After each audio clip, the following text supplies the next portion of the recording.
Okay, beautiful, beautiful, beautiful. So wonderful people. We are here. We are here. So shout out to Chris because he's making this happen. Shout out to Wealth Wave Global. Shout out to Imperial Yeah, Service, Cycle Labs, the Meta Environmental Exchange, and so many more of our friends, family, and partners that's going to help us really make this come to fruition in front of you, right?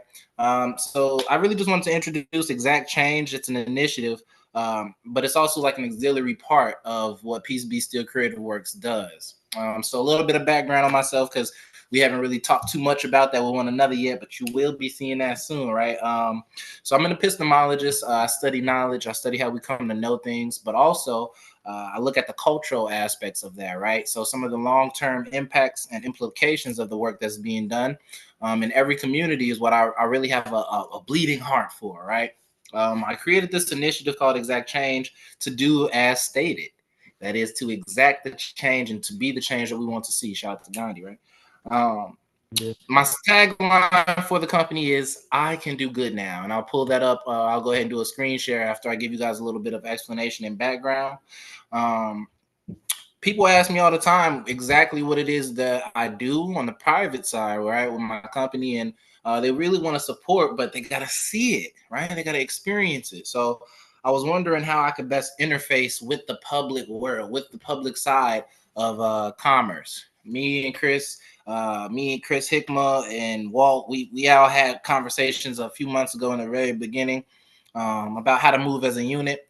And I saw that some of the simplest things were being taken for granted. Just being able to go outside and enjoy the fresh air, sitting in a clean environment. You know what I'm saying? And having community members that actually support you. Really, it's something that now the youth are really missing out on. We got all of these phones and all of these ways to be distracted. If you haven't watched any of our past episodes, then that's where you could start off, right? So we've Right. discussed all of these problems, and I said, okay, the best way is to exact change and to pull all of the resources that we have available together in one spot under one mission in a way that is digestible for people, right? So with that being said, I created the logos, I did the map overlays, and now we're reaching out to people that are within our entire ecosystem and giving them the opportunity to, you know what I'm saying, have a public side to their private endeavors, right? So a lot of people here are in the educational space. A lot of people in our network and our ecosystem, in some shape, form, or fashion. That could be from childhood education, high school, college, and beyond, right? And we're also delivering the systems to individuals in each city that we occupy some space in, so that way they can exact change on their own. You can take a lot of those things that we discussed as pretty much like a template and start copying and pasting as you go to different areas wherever your life wherever your journey takes you. For real, this is a lifelong endeavor. And you'll see a lot more of it. So with that being said, enough of the hype train. I'll share my screen real quick and show you guys the whatchamacallit, the logos and everything of the sort. Yeah, Um, man. He Say was. that I'm sharing screen. This is actually pretty dope, really. For when we were just kind of like brainstorming and talking about this, and now like it's a full blown initiative, like ready to go. That's impressive. Yeah, man, and we actually had some. We had the exact change started off as like a concept a few months back, and it was originally called the Time to Work Initiative, right? So everybody can see this logo here, I hope, right? Let me check and make sure. Yep. I'm sorry, the accounts and everything up and You checking good? things. Just let me know if it's clear. If so, I'll take it from there. Perfect. Beautiful. I like Okay. that. So this is the Mm. logo me and Chris came up with, right? This is an hourglass and the at sign because I also have a physical merch line called Art using this at sign, Yeah. right? So you'll start seeing that a lot more often. It'll be like kind of like a signature identifier for Peace Be Still Creative Works. Um, and here's the tagline, as I said, I can do good now. Let's move on to the next one. This is how we're going about exacting change, right? So the community clean and greets, that's just picking up garbage in the square mile around your community, and also asking people to see if it's okay. A lot of people don't want you to be in their yard. You're not soliciting. You're just making sure that you know what I'm saying. You're informing people, hey, this is what I'm doing. Now, if they want to participate further, that'll lead us into the next part, which is research and development. Now that goes into the systems that I mentioned briefly, how you can go ahead and implement that into a city of your own. Um, and you can just work on your own private things too, right? So we do help you facilitate that private and that public business. Both of those go hand in hand. And we title it research and development to make sure that it's streamlined as a process for you and your peoples. That moves us into the next step, which is forest restoration. Because as a result of everything that we're doing, we're able to plant trees to make sure that this world of ours is preserved for just a little bit longer, right? And if anything, we could pass that on to our next generation as well. You'll have to learn more about that with the Meta Environmental Exchange and JoJo Campbell, as it comes with a host of other benefits as well. You're not just planting trees, you're also cleaning the ocean, and you're receiving tax benefits and credits, or bit credits and other benefits for that action as well. So last but not least, as everybody who's been watching us should know, right? Shout out to Block Cycle Labs. We're also offering decentralized finance education. Everybody who is in the ecosystem so far has already been at least trained up to full competence, or they come in with their own viewpoints and competency previously within this space. So the Meta Environmental Exchange, Wealth Wave Global, Perusalem, and many more of our other groups are also able to offer the same decentralized financial education. So no matter where you're at in the globe and no matter your learning style, we have a way to make sure that you are able to get this information. So with those four things in tandem, we're able to make sure that this is something that's a self-sustainable ecosystem. And this is why, right? So I'll read this off, even though I feel a little corny about it, right? Okay, cool. It said, I believe that lasting change must be locally rooted and globally aware. In a time of fragmentation, polarization, and institutional breakdown, exact change uses both hands on action and decentralized systems to create a new kind of nonprofit infrastructure. Okay. And that new kind of nonprofit infrastructure is something that is experience based, right? Not only is it still nonprofit, but it's also a matter of you having control and access to your assets and those nonprofit benefits immediately. So knowing how to actually utilize those things is very important, and that comes in with our decentralized systems. We don't have to be all up in your face and managing every one little portal and all of these things have to go one place. No, these systems can be as subjective as you want them to be, but with those four pillars and those four things that we're doing, you're always able to reinforce it and make sure that it's something that's actually working for you. We're not going to be blowing smoke up each other's butts, and we're going to also make sure that we're able to pull in that sense of unity and community. There is no need for fragmentation, right? Especially when long-lasting change is globally, right, happening as we speak. The world is changing massively. So this is where we're at with it. We're all over the globe. And these are two maps from, as I mentioned earlier, Block Cycle Labs and the Meta Environmental Exchange. By combining group resources using logistic map overlays, we offer our services rather, and projects globally. So here I'll zoom in a little bit so you can kind of see it a little bit, right? So this is for an example of where we're at. Oh, so that's a little too much. Boom. Oh, there we go. So we're all over the US, right? Primarily Midwest US, right? Then we're all over to Australia to the very ends. So along this map, right, along all of these things that's going on, right? These are all different individuals and companies, businesses, and more. It can be like, for example, in the Americas, this is 100 people right here off rip, and I know that one. But there could be 200, 2,000, right? And it'll still fit on the same map. That's important because at the Meta Environmental Exchange, this is our map for where we're planting trees, right? So you can be somebody who is in America in Block Cycle, planting trees in Madagascar, in Botswana, right? In Brazil, in Chile, in Peru. And these are things that we'll be doing together to ensure with those four pillars, you're able to pull other people into this exact same system and exact some change, right? So this is an example. I put two of the maps together. This is literally just one of the map overlays. Of course, we got some cleaner methods to do it, but this is literally just to show you how simple of a concept this really is, right? So we're taking the trees and all of the services that come with that, and we're overlaying it with our DeFi community, which encompasses a bunch of different business owners and opportunities. And that's what this will look like, right? So I just shrunk the other map down and put it over the top so you could see, right?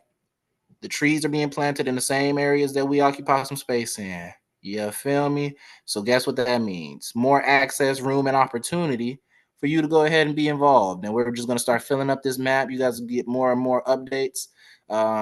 This is a donations type, private donations type entity and everything of the sort. We run this through Peace Be Still Creative Works, which is my sole proprietorship. But because this is an initiative where everything will be fully in the public, I'm going to do this all on the Algorand blockchain. So you can go and look at all of the transactions that's made, what it's used for. You can go ahead and ask questions. You can go ahead and add more to it. And we're only accepting USDC, Wave, and Cycle at the moment, but more payment options are coming soon. But yeah, that's Exact Change, and this is the standalone logo. This is what you'll probably be seeing more than any full explanation, especially on Facebook, YouTube, and on any of the merch that's coming out. But yeah, that's pretty much the rundown. And if you would like to learn more on the private side in terms of how you can get involved and what we can do for you, then just hit me up. You can go ahead and hit me up. I left the email on most of the other slides, right? But I'll go ahead and go back to it just so y'all can see it. Why? Peace Be Still Creativeworks at gmail.com. So it's Peace Be Still CW at gmail.com. So that's once again, Peace Be Still CW at gmail.com. You guys can go ahead and send me any proposals, or you guys can go ahead and ask me any questions. Just title that subject in the subject Exact Change, and I for sure will read it. But yeah, that's pretty much everything that I had to present to you all in terms of where we're at for right now. And then as we start to bring more people on, you guys will start seeing more interviews and being able to participate in some of the events that we have globally, you know, help us exact some change. Yeah, man. That was dope.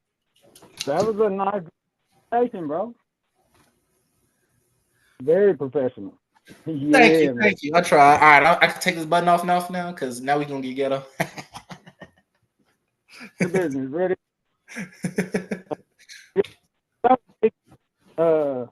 Business, right? That's what I was just. I couldn't, like, I didn't really get any business done because I kept like stopping to listen to your presentation because I was like, man, he's goddamn doing his thing. That was Are you still? So yeah, man. Same time. Let me see. You said you could do what? Bam! There we go. All right, so there we go. Oh, it says I'm still screen sharing. Hold on, stop share. See if this works because I set it to where we could share at the same time. Yeah, it did. It came up that you were sharing your screen too, and I could switch between which one I was seeing. So you can see mine now. Yeah, yours is loading up right now. It's still a dark screen on my end. It says you are viewing Wavemaker screen and it's still loading up. Yeah, man. Oh. Hell yeah. All right, so remember I was telling you earlier how like I just set these fucking loans up to basically like feed each other, right? Mm-hmm. So all of those are up now. So boom, yeah. All right, so I got one loan that's got like all assets in collateral, and I'm only borrowing in USDC on that loan. Right, so I know that's like kind of it. Really, this is beneficial in a few ways because what I can do is every time one of these assets goes up, I can borrow and convert some of that value to USDC without sacrificing the assets themselves. Right, so that's one aspect of it. But the reason why I do that is so I got those in collateral, borrowing USDC, and then I've got this loan, which is the exact opposite. Right, so I've got nothing but USDC in collateral, and then all the other assets that I'd want to borrow. Right, so it's a way like this is not going to go up or down either way. So when these assets go down, I'm able to borrow more of those assets, right, and at a cheaper price. And then I can take them and put them right here into this other loan, right? Now, keep in mind, these are all down at the moment, right, when I'm doing this. So when I put what I borrowed from the other loan in collateral here, and then they go back up, then I'm able to secure that value in USDC. So borrow in USDC. And what do you think I'm going to do with that shit? I'm going to take that USDC and put that bitch right back in this other one. Oh, wait, the other one. Yeah. I'm going to take it for, like, so when I borrow the USDC, when these go back up, I'm going to put it right back in the other loan here as collateral and just repeat, rinse, repeat, rinse, repeat. And then literally, like the way it's set up, if it goes the opposite way, if those go up, well, then I just run that shit backwards. And both of those loans sustain each other. And then I funded both of those actually with this loan. Both of those entire loans were set up with just the transaction fees left over, like in your wallet from here. Like, so say that like I was gonna, all right, so Algo's up right now, for instance, right? So I'm gonna take some of that value of Algo and pay off some of this USDC I got, right? So, but first of all, let me just make sure you guys get the gist of this. So you see here, what we'll keep a track, because you don't pay too much attention to the value, like dollar wise, because you see right then that shit can change. Pay attention to more token percentage, like the token count. So that's 126. You know what I'm saying? Basically 127 algo almost. Yes, indeed. Right? So assets over dollars. So I'm gonna repay some of this USDC borrow with algo. Algo's up like 7% right now. It's a perfect time because you get to pay off more of the USDC with less of the algo, really. You know, so we'll do that. So we'll just not like, boom. All right. So now check this out. When I repay, always got to sign it from your wallet too. Like, ain't nobody get you unless they got your wallet. Shout out to Algorand, to the blockchain that's allowed us to facilitate all of this, for sure. Finance and all that shit too, right? Was my liquidation margin increased for one, right? So now I got less in borrow, which technically I got less in collateral too, but I ain't really too worried about that because what I'm gonna do next. But my liquidation margin increased when I did that, which means that my borrowing power like increased, so I can now borrow more than I could, right? But as you see here, now, so I received a whole algo, like, so that's one free algo just paying off my own borrow. Facts. And with those pennies or dollars, if you're making, like in some of my other loans that are like bigger, you know, if you got like 3,000-4,000 in there, you pay off like 200 at a time. That could be dollars instead of pennies. But either way, like I just basically funded both of these other loans with those transaction fees that you just saw right there. So when and that's a beautiful thing. Yeah. So basically, all three of these loans are pretty much self-sustaining themselves. Because I haven't really, I don't even know the last time I've added collateral to this one. Like I set this shit up just to kind of see if I could just work that shit on its own, and you know what I'm saying? Yes, I do. Yes, I do. And I actually would recommend this type of strategy.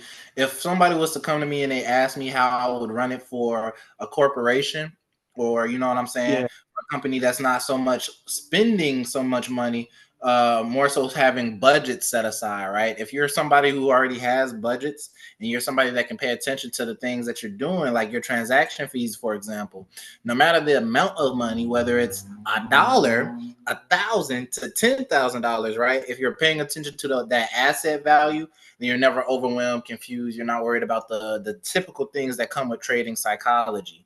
So private banking definitely gives you a leg up, especially if this is where you're starting, right? Like imagine somebody just coming into investing, no prior knowledge, and they start off with DeFi. I wish I could have started. Oh my goodness. You know, I had to go through like automated stock investing accounts first. Right. That was like my first, while I was learning, I was like, I'm gonna let them take care of it. Right. Then when I figured out how the shit worked, then it was like, all right, I'm gonna see if I can match the automated account. Right, I'm gonna see if I can get, because at that time the automated account was like at like 33, 32% like net gain, so I was doing all right, you know. So that was my goal at first, was like, all right, I'm gonna see if I can do as good as the algorithm. Facts. And then I doubled it, and I was at like 64,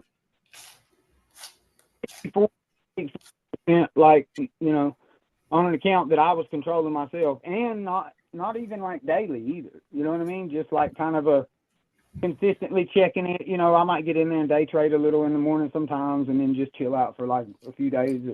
You know, so it wasn't like I was just grinding hard. I was just making smart fucking investments as opposed to just going with some, you know, whatever's up. Facts. And I think that's one of the things too that sets it apart, because the crypto market never closes down, right? But specifically when we're talking about DeFi, having all of that extra control and that custody, right? Well, we're really not as reliant on swing trading, day trading, like those terms. It's not that they don't apply, right? If you've got a schedule or a way to set yourself up to win, do that, right? But DeFi can really be utilized at any point in time from anywhere in the globe, truly. You know what I'm saying? So that gives you a little bit more freedom. And I think that a lot of traders specifically come into this with the wrong psychology. They're able to get those hits of instant gratification, right? But one thing that I will say is, like, ever since I started tying my initiatives to what I'm doing with the private banking, it's made my private banking strategy a lot more sound and solid. You know what I'm saying? Like, it's made me hedge things in a different way and stuff too, because it's like I'm like these, for instance, these loans are completely sustaining themselves. And it's not. I mean, it is depending on market conditions, but it's winning the way the market goes, right? Because it's just so that's basically a whole passive income stream right there, just doing its thing. I'll come in here every so often, adjust, move some stuff around. But these particular loans, I don't even add collateral from like outside sources to this. This is completely. I started this one with like 500. I got in here, actively traded it up to like 1,200, and then and I was doing it first. What I was doing is those transaction fees, I was just re-adding to collateral, and then I'd run it back down again. Those, you know, dollars, I'd add it back to collateral. Back again, you know, and I just do that over and over and over. And then I started thinking, damn, I was like, I wonder how much if I actually, like, how much of the collateral I have in here now is actually from just those pennies from the transactions. And so I was like, I'm going to find it. So that's when I set one of them up. And it was just to like take the pennies that I was getting in repaying myself, and to find out how much it was. I paid myself $14.95 in 49 minutes. So $15 in less than an hour, just standing here clicking buttons back and forth. I was like, holy shit, that's crazy. So that's why I'm so passionate about this too. Like, what we've been building here is so great, because now anybody with the knowledge that we have has that ability now. You see what I'm saying? So now it's like, we're not just giving you these ideas, right? We're giving you the results, because all you got to do is take your own funds, right? And there's a lot of ways for you to get some. I won't say completely free. You got to go through it. You got to put in some time, right? Yeah. But there's ways for you to get assets, to accumulate assets, and you can start offering your services for these assets. A lot of people don't realize this. It's undervalued because a lot of people get these cryptos and they just hold them. Right now, we're putting you on to something with private banking. This is something that we do in Block Cycle, right? This is something that we've been teaching for about 5-6 years, but 3 years in the public. You see what I'm saying? So that entire time, knowing that this was coming, what we were doing was accumulating assets, right? We'll spend dollars even to get the assets, because we can leverage the asset. If you can leverage it, then it makes more sense to have it. Think about it this way: if you go to work, right, you get your paycheck. It's let's say you make $1,000, which you probably don't, because I mean, but like in today's day, it's crazy to say that, but that's like a lot of money for somebody in a week, especially the paycheck. Yeah, from a job. Oh yeah. It's absolutely ridiculous. But that's like it most is. people can't survive a $400 emergency, which is terrifying. But let's say you make $1,000 a week, right? You're gonna pay all your bills. You're gonna go out to eat. You're gonna, get everything you need. You're gonna spend all that money. You're gonna run through all that, and then whatever's left. Most people are consumer based, so they're like, oh, whatever's left is like shit I can just buy. I can just spend. Either way, that $1,000 is $1,000 worth of whatever it is, and that's it. Take that $1,000. You could put it in here as collateral, borrow against it, put it, and I didn't even show you guys like this. Okay, so there's so many. So this is a leverage loan here, right? So this one right here is. Oh wait, I ain't gonna. But I have a couple. So this is like 4x leverage. So whatever it's saying is times 4. 4 times the leverage, yes, indeed. So that's 4x leverage, and then you got these. Oh shit! I ain't got my VPN on. Okay, Yeah. well, There's other things that you could do, but these are things that we could show you not only with full videos explaining it, but also using your account too. So if you guys have a Parawallet, then you can follow along and start to discover what these are for yourself. In fact, when we start pulling things up from Folks Finance, Tiny Man, I hope that you guys do pull out your Parawallet so you guys can at least see what it is to move things around. You don't even have to have nothing in the account, but at least be able to navigate. You don't even have to Parawallet. You whatever, Android, iPhone, whatever you got, you download it for free. Instantly, for free, you can send money and receive money from anywhere in the world. Right then, as long as you got a connection to the internet. All you got to do is download an app. That's crazy, bro. I don't understand why people ain't doing it. Now, here's the kicker. The kicker is confused. With Coinbase and stuff, right? You gotta have your ID, you gotta have your social, you gotta have your address. None of that with Parawallet. It's completely decentralized in the point where you have your wallet. As long as you have your keys, then only you have that account, right? Protect your keys. It's not your wallet if you don't have your keys. That's it. And if you lose your keys, you lost your wallet. That's it. That's all. There is no FDIC. There is nobody to run to get the wallet again, the seed phrase. Yeah. There's nobody saving your specific seed phrase. Once it's generated, that's it. That's all. And if you ever lose it, that's it. That's all. You know what I'm saying? So know that and treat it with a little bit of respect. Yeah, you should. I mean, literally. Well, you know what? I think it'll help people really because ain't nobody losing that phone.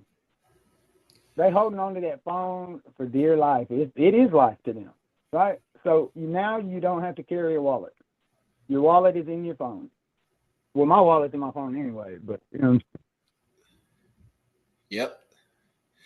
Yeah. Even my Android users, right? My Android comes from 2017. I got an LG K8, right? That being said, I still have Google Pay. I can go ahead and use my cards from my phone. You know what I'm saying? Just like Apple Pay.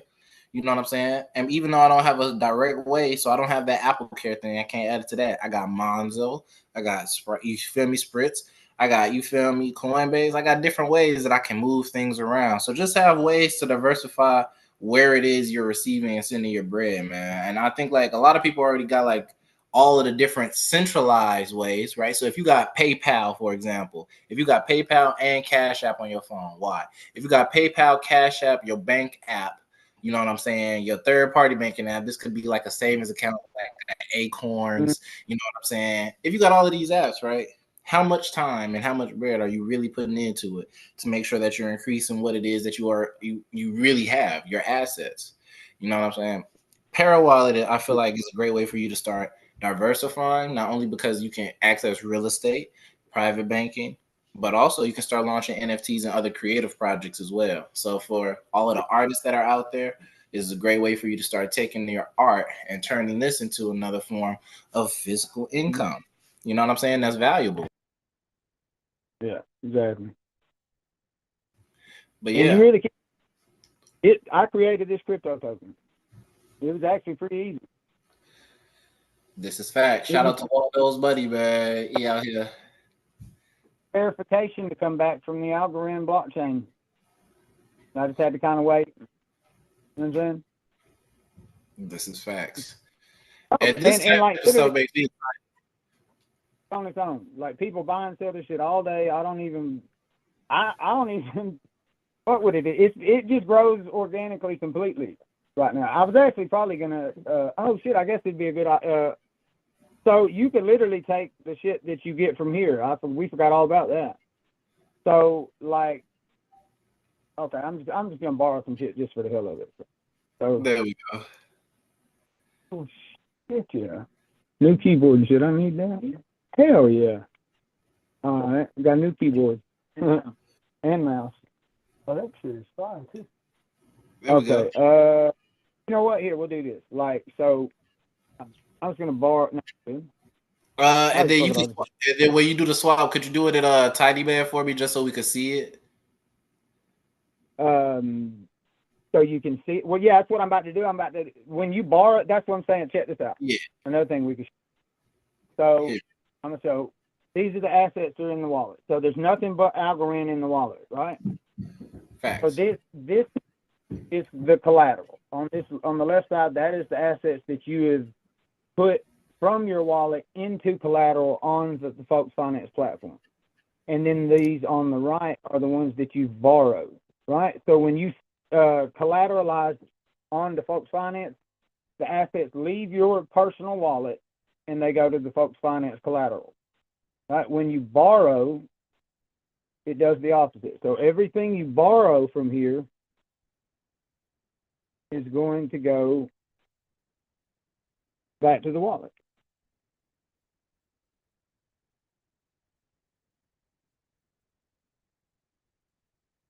Boom. So there's the money. So now that's in the wallet, right? So then we would go over here to, like he mentioned, Tinyman, and you would connect your wallet, right? And then you can put things into liquidity pools. Where's this connect? Probably got to connect. Yeah, well, perfect. So now you get to see how that works too. Then you got to take your wallet.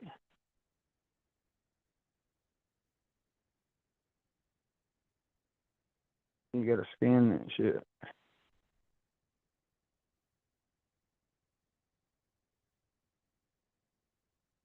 Connect that one.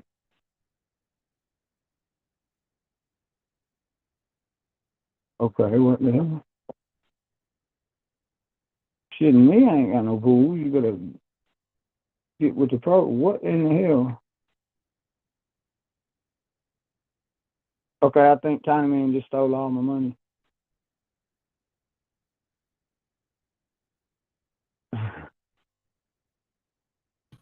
You said you think Tinyman did what? Well, I mean, it's telling me I ain't got no pools.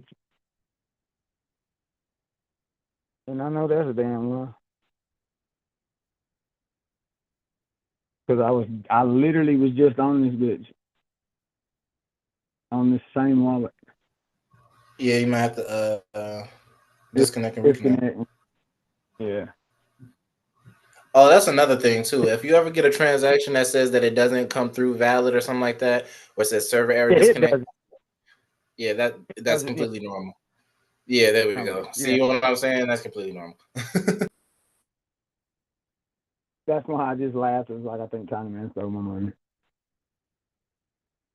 Okay, yeah, so we'll just do this. So these are liquidity pools, right? And this is where you basically take the same assets that you already own, right? So the same shit like Josh was saying that you're going to sit there and just hold and wait for it to go up so you can sell it and make a couple of dollars. Like, you're going to take that same shit and you're going to loan it out to somebody. You're going to take that, like the USDC and another asset, like whatever two that you want on this, like on Algorand, put them in. It's just not the Algorand blockchain. Like, it's on like a lot of fucking chains, pretty much all of them. And you just basically loan these assets out. So I take money I already own and I loan it out to other people that don't have access to it for a fee. So every time there's a transaction between like these two assets right here, every time there's a transaction, I receive a fee. And depending on what percentage of the pool you hold, that's how big your fee is. So the more money you got in here, the more money you're gonna make per feed. And then you get the extras, like the transaction fees, you'll receive those when you remove liquidity. So as long as it's in there, it's just building. You can go and claim rewards and shit like that too. But like you can also take the pools that you have and you can farm them, which is basically like you're gonna stake those pool tokens, and then they're gonna pay you a reward for doing that. So you're literally gonna make even more money off of the same money that you're already making money off of. Right? It's pretty fucking cool. Anyway, so you could add to liquidity. These liquidity pools, they're gonna be like they're designed to keep that shit even, right? It's supposed to be even. Otherwise, somebody could just come with one asset, buy the other one out, and then the whole pool's shut down, right? But you got impertinent loss too, right? So if the liquidity pool's supposed to be even, that means that when one asset goes up, it sells off half of it to buy the other asset to keep it even. But when one asset goes down, it's gonna literally sell off half of the other one to try and even that back out. So if you got one fucking asset that's just tanking like a motherfucker, you might want to remove it from your liquidity pools because it could cost you money in both, right? So that's a basic breakdown of how fucking LPs work. Now it gets a little tricky because if you don't know what the hell you're doing, proportional, always. Don't fucking even click none of this. If you don't know what you're doing, don't touch it. Just do the proportional. If you do that, whatever you fucking put, if I like it's gonna even it out. It'll even it out. So whatever you put in this asset, it's gonna put in the other, right? But you go fucking around with this though, let's say, you know what, I'm gonna do this. Yeah, so and this is straight from your wallet. So you have these two assets in your wallet. So he's using Wealth Wave, which is the token he created in his wallet, and USDC, which is the stable coin itself, also in his wallet. Right. So there's also a way of securing value in my token because I'm taking an asset that doesn't like that's $12.50 all day. Like it's locked in. So that's not going to go down. Right. So it's not going to take no money. And so you proportional, that means if I added $12.50, it's going to add $12.50, right? You're going to literally add liquidity.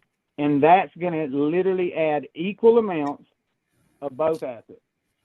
So that's a pretty easy, simple way to store money and value. And that could be any two tokens. And then when somebody comes to that pool or when somebody makes a trade or a swap period between those two assets, like you probably getting paid because the way it does those, if you go to like Vestige or you go to any of those swaps, it's going to route through all of those liquidity pools to find the fastest and quickest and easiest trade. And that's what it's going to use. So you got this, man, like literally I'll just like, Tiny Man's not the only one either, right?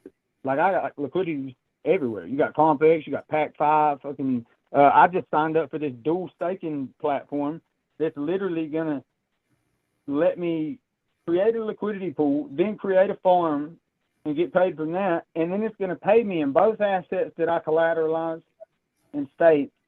Plus, it's going to sell off the algo reward to buy whatever other ASA verified token I pair with it. So you mean I just take my money and put it there, and then it's going to constantly buy my token with Algorand, like for me. So I don't. And that's the beauty of it too, because we also have the ability to utilize the NFD domains and then the Reti-Pooling or Reti-Pooling. I keep saying Reti. Yeah, I think it is Reti. RETI. Oh. These is the NF domains he was talking about. So this is literally like a Web3. And wait, hold on. Could you click on the home thing real quick? Because I think it'll show you the thing that I'm saying too. Yeah, there we go. Reti. Okay. I was right. Pretty cool.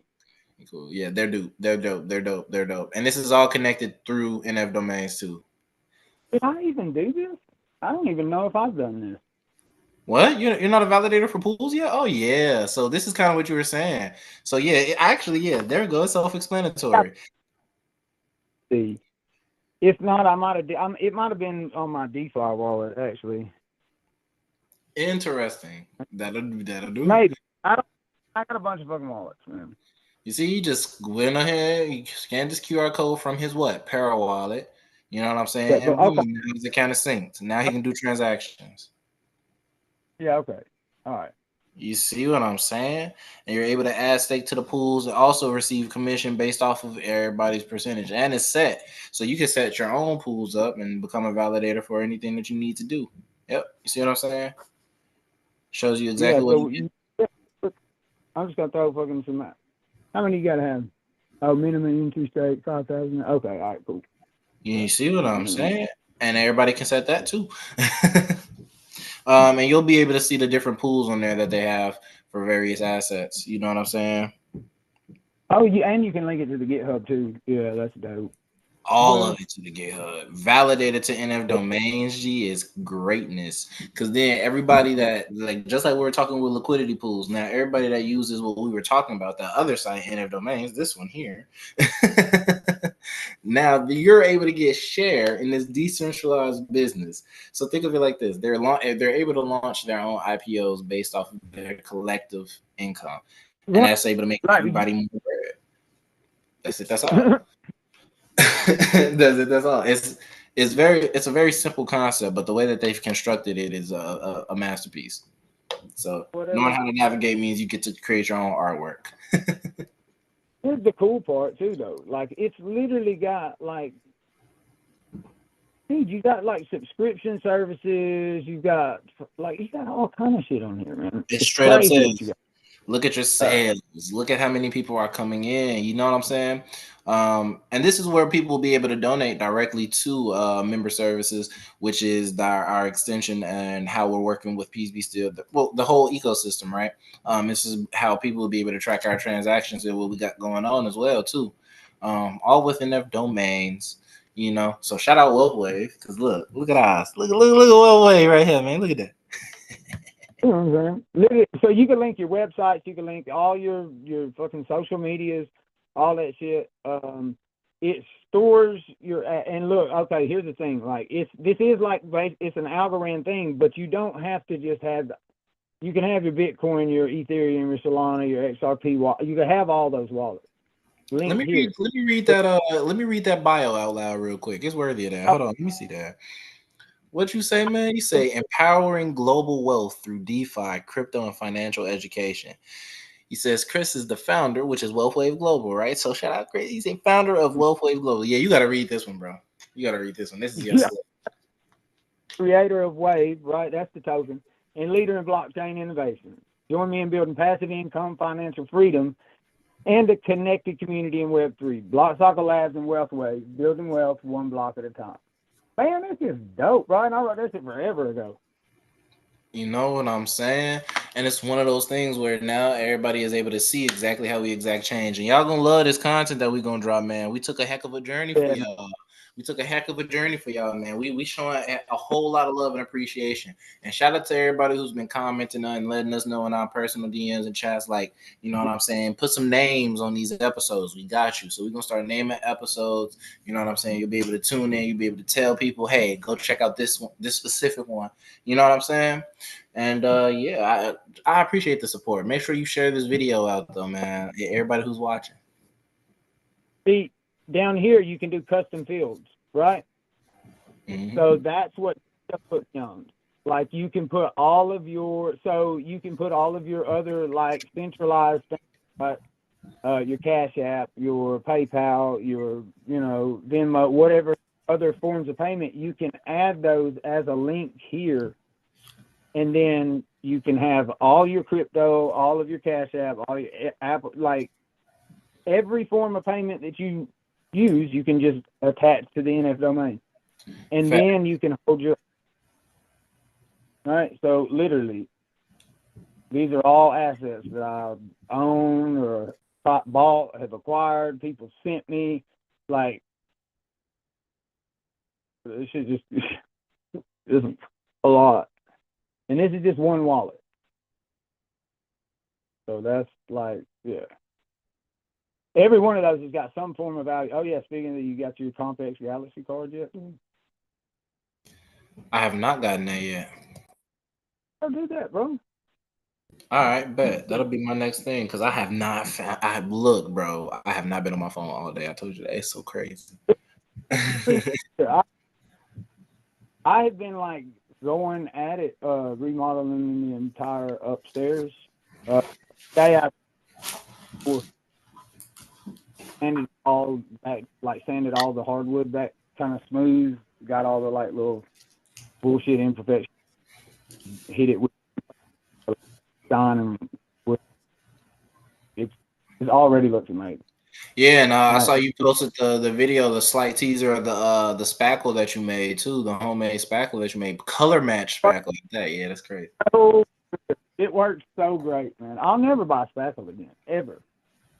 And because it's like, for one, it sets up way faster, and it's better. Like it actually seems to be more durable, but it dries so much faster. And I figured out another thing after I made that video. If you can take the spackle, right, with the color match paint in it, and you can go ahead and like smooth it over whatever you're trying to fill in, and take the roller, and as long as you roll the roller in paint, as long as there's a good amount of paint on the roller, you can roll straight over the spackle, and it will fucking smooth it out flush with the wall for you. Interesting. Yeah. So seeing how that's all on video too. And paint. Same time, you don't even have to wait for the fucking shit to dry. Because that was like, I used to hate that shit when you would like spackle that shit up, right? Smooth it all out, and now I gotta wait for this shit to dry before I can even sand it or paint it or do anything. You know what I mean? Like, I used to hate smaller projects where that's the only thing you're waiting on too. Yeah. Oh man. Seems like all day. But that's one of those things too, like with NF domains, like I feel like we'll be able to start listing some of the things that we're creating. Like some of these companies have innovative ways. Like I was watching a video, this is New York plumber.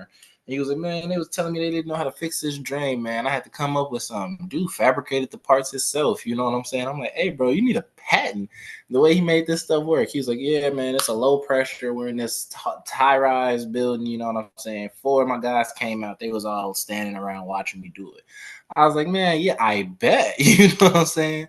But that's like with like all of the stuff that we're showing folks, these are assets that we can create. If you see some value in some of the things that's going on, or you see something that we don't see, right? Just the discourse alone could be like invaluable. I never would have thought you could make your own color match spackle. Folks just show me the wall. I'm like, hey, yo, spray that with water. He's like, I bet, like, you cool. And I was like, how's it work? He's like, bro, it's paint. It's a painted wall. Like, what do you mean? You know what I'm saying? Yeah, that. And the only reason that was just kind of out of necessity and impatience, right? Because it was too so buy more spackle, and I just, you know what I'm saying? I didn't like. I'm like, man, I fucking just want to get this done, right? And so I started like researching, right? I'm like, what the fuck spackle made out of? Turns out it's just fucking flour and water, guys. That's it, bro. It's you throw salt. You throw a little salt in that shit. So it's salt, water, and flour. Yep. That's insane, dude. It's just salt, water, and flour. Everybody's got that. You have that. You have spackle at your house already. You don't have to go anywhere. I was like, oh my god. And then when I like, you know, trying to figure out like consistency and shit, and then, or like, you know, I didn't want it to be like just like biscuit dough. You know what I'm saying? I don't want to fucking patch the wall with biscuits. You know what I'm saying? So and then I'm thinking like, and then I gotta fucking wait and stand and all that. And I was like, what if I paint? What if I just use the paint as the liquid to, you know what I'm saying? And that shit worked beautifully. And then when you sand it, bro, it's like, and now you don't even have to sand it because you just put that shit in there, fucking dip your fucking roller in paint, fucking you done. That makes me think about it too. We need to. I would love to start reaching out and talking to people that who work with landscaping or do landscaping. You know what I'm saying? So landscaping companies for sure. I need to reach out to those because I would like to add you to the map directly. You feel me? You could get added to the map just by joining BlockCycle, right? So that comes with all of the decentralized information. And it also comes with the same network that I'm using to do all of this dope stuff that we finna show you some more of, right? The network, we've just like, we started just building a network of just dope people, right? And that's all it was. It was just a small group at first. It was a tiny little group, a couple of people that was just like, hey, this is some cool shit. And then a couple more people come and was like, hey, you're doing cool shit. Well, I got this cool shit I can do. And then it just built from there. And now it's just like, it's everywhere, the whole world. That's crazy. Yeah, yeah, yeah. When we first started it, it was like maybe I'll say it was Walt and like two or three other people, and then he expanded that team and started to transition into his own lane. So that kind of like cut down the head a little bit like that. It was only like two. I met him, you feel me, probably about I think like a year and a half into his like, you know what I'm saying, taking it serious and getting it started. Um, and then I feel like the transition that Chris really like saw and was able to like boost to the next level, right? Because that's I think it's the pivotal moments, right? It's every time we cut off the ones that ain't willing to make that transition with us, right? If it's another level, right, we gotta get to it. I'll bring everybody that I can with me, right? But as soon as it's like, all right, cool, we gotta make sure that more people can get the benefit. You know what I'm saying? I noticed that it's like some people want to stay where they at, right? Like you feel like you helping enough people, you feel like you're doing enough, and that's perfectly fine.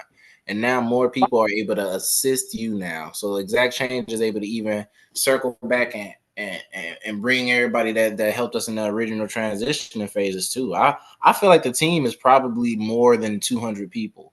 Like if I'm being for real, like it's about 200 people, and then that's not even counting like the members. You know what I'm saying? If we count the members that came in and then became part of the team, like gee, we touching almost a couple thousand right off rip. Not alone everybody that they're disseminating the information to. You know what I'm saying? I got people showing me that their kids is learning this information and that they grasp it. I think, right? There's like 3,000 in the BlockCycle Labs Facebook group now. Just the Facebook alone, bro. And that's one group. Think about all the other groups that started as, you know what I'm saying, things went along and how we commingled and been able to start building. So I count those numbers too. Like I don't count the members that are in all of the groups, right, as like a multiple number. I count them as partners, and that way I kind of like separate it a little bit. But at that same time, I want to make sure that people who are even in that established authority that I give it to in my own frame of reference can reap some of those benefits, and it'll be something that's prosperous because guess what? We're able to do the same thing we just showed with the private banking, with the liquidity pools, and that's just the tip. That's just once y'all get in the BlockCycle, once y'all join WealthWave, once y'all get just the initial checklist done, you'll be able to see and access and see exactly what we're talking about.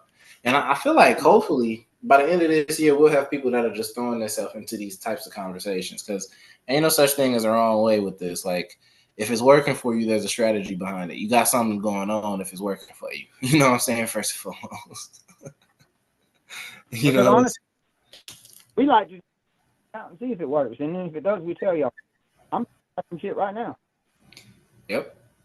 And matter of fact, we've been showing people too. So shout out to Walt for the morning come up because he had that going every Monday.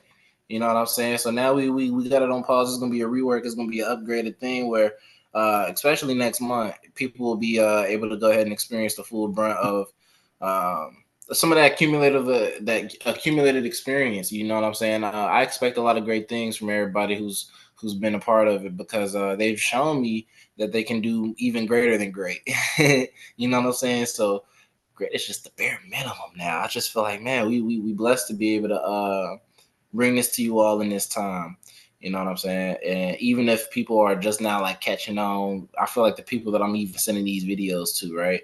Just the fact that they're like, yeah, man, me and my kids were sitting there watching it. My kids sat down and explained something to me that I didn't even think about that way. And you know what I'm saying? That's that experience vector. That's that, oh, okay, so, you're saying it's like this. It's like this Roblox game I be playing. Hey. You saying, you know what I'm saying? It's like, it's like grocery shopping. Oh, it's like, you know what I'm saying? and you can start to relate that thing, and it bridges that intergenerational gap too. You know what I'm saying? We got young and old talking now. You know what I'm saying? We got new money and old money commingling. You know what I'm saying? But not commingling, literally working together and actually making things work based off of their ability to mingle, right? So fucking co-working. Know what all the old heads that I know that like are into like Forex and just do like traditional investing. You know what they all say about crypto? I'm talking about like they're really like super old head investors. They bunch of damn money launderers. That's literally what 65 plus. It's that as soon as you say crypto, yeah, they on you. They're like, all right, bro, let me see your book. I'll be like, here, look. Matter of fact, what you want? You want to print it out? All right, you can see my Cash App too. Look, I'll show you. But I guess I can see that because like back in the day, Bitcoin, like that's, I mean, bro, that's what really put Bitcoin on the map. Really, I mean, if you really want to be honest, it was the fucking dark web. Yep. I mean, that's what made it. People don't want to talk about it. What made it? Websites like this. And actually, a lot of that content is also starting to seep in because of all of the things that we're introducing. Like because of AI, a lot of content can kind of be filtered through. Like people be thinking about all the creative things that you could do with AI, but unfortunately, I think people need to be more aware of the security and privatization of like the smaller stuff, like the metadata. Like a lot of information can be disguised under, you feel me, things that seem safe. Like that's how a lot of leaked videos that get banned that's supposed to be banned, right, on Facebook, on Instagram. That's how a lot of these things get through because of the metadata, what's attached to that document, to that file for you to actually see. And they can pull that from sources that don't have a typical IP address. You know what I'm saying? So from these dark web sources, and there's ways so you feel me, like kind of like limit that. But I feel like the best way is just to have common discourse because you're gonna get exposed to it anyway. You know what I'm saying? There's billions of people on this planet, and we're about to give everybody some more internet. And we're doing all these crazy things across the planet. You think people aren't going to be willing and trying to be social? I don't think anything's any worse than it always has been. I think people tend to act like the world is just getting worse and worse. Like, man, they had this same crazy sick shit going on in the Roman Empire. They had it in fucking, you know, dude, there was a 10-year-old kid, a naked 10-year-old boy climbing out of the fucking top window of the Buckingham Palace on a fucking sheep, dude. You can go look the video up yourself. But you can watch it. This is the Buckingham Palace. If you don't know what the fuck that is, then you probably need to stop watching fucking TikTok or whatever the fuck you're watching and do some research. That's the fucking queen and king and princes and princesses of England. Right? You know, there you go. Anyway, back to the point. I think it's just, there's more access to it now. Right? Yeah. Everybody has a fucking video camera in their fucking hand at all times now. Right? And so there's just more. It's not like before video and internet and all that shit. Like if you wanted to know what the fuck was going on in Japan, you had to fucking get your ass on a boat and fucking cross the ocean. Yeah, I was thinking about that. I saw a picture. It was a picture from a dude from like the early 90s, right? And I was like, in my head, even in my head now, I'd be like, oh, 90s, that was 10 years ago. No, it wasn't 10 years, but but dude had like a table full of stuff, and it was like a cassette player or this or that. You know what I'm saying? He was like, oh, by the way, all of the things that are in this picture now fit in your pocket. And I was like, dang, yeah, the GPS, the radio, the antenna, dang, yeah, a little click, the beeper. I remember I had a fucking beeper. I was like a teenager, and I thought I was the coolest motherfucker on the planet. And people actually fucking ring my beeper, bro. It would go off and shit. I was cool as shit for a 13-year-old. For 13, when it first was coming out? Oh, yeah. Box, and all it did was just, it would beep and let you know that somebody was trying to get in touch with you. You couldn't call it. Couldn't do shit about it, but go try to find the phone. It wasn't a walkie-talkie or nothing, huh? It was just like, hey, by the way. Person tried to call you. You know what I'm saying? But you don't have a phone, so you can't answer it. Basically. But But you beepers, could go. it's so interesting. Like a beeper could be used for anything. Like you could have a conversation with your boss and be like, "Hey, when I hit your beeper, this is what I need you to do." And da-da-da-da. So you just stand there and say, "Do-do." Oh, hold on 1 second. And you throw a baseball at a pigeon. They be like, "Why did you do that?" Oh yeah. What's going on? Actually, so, like doctors in some hospitals and shit still use beepers and pagers. Interesting. That's Yeah. crazy. Even with a cell phone. Yeah, man. See, as close as we can get to tactile as possible. That's why I'm a big proponent of the community cleaning grease. So shout out to the Wellness Watering Place. We had a spot in Chicago on it was 33rd and Morgan. You know what I'm saying? Yeah, we're everywhere. Well, I know we're gonna do it in Tennessee. I'm gonna do it. Yeah. We started it off with the park district. So if your city doesn't have a park district, then one thing is that we can do the 1 square mile that they don't have garbage cans, right? So anywhere that you don't see garbage cans, people they're going to loiter. If you got to go all the way to the middle of the alley for the only garbage can right there, you probably gonna throw some paper in the middle of the street. Let's be realistic. You know what I'm saying? So we'll go from there. And anybody that sees us or you know what I'm saying want to participate, we could put some signs up, we could do a little petition, you know what I'm saying? But I ain't gonna solicit. We don't need nothing from you. We just want to let you know, hey, you're gonna see some guys with some garbage bags and some gloves. That's all this is. We don't want you to think that we, you know what I'm saying, here for no reason. We're not from the city. We're just, hey, your friendly neighborhood, boom, right? So yeah, and that's really subjective because if you don't want to do all that and you just want to clean up your neighborhood, you can do that. Let's do that. But yeah, that's the call to action, man. We need to go ahead and beautify the neighborhoods because it'll make us pay a little bit more attention to something like the biodiversity, to some of the plants. You know what I'm saying? Some of the things that's going on. You feel me?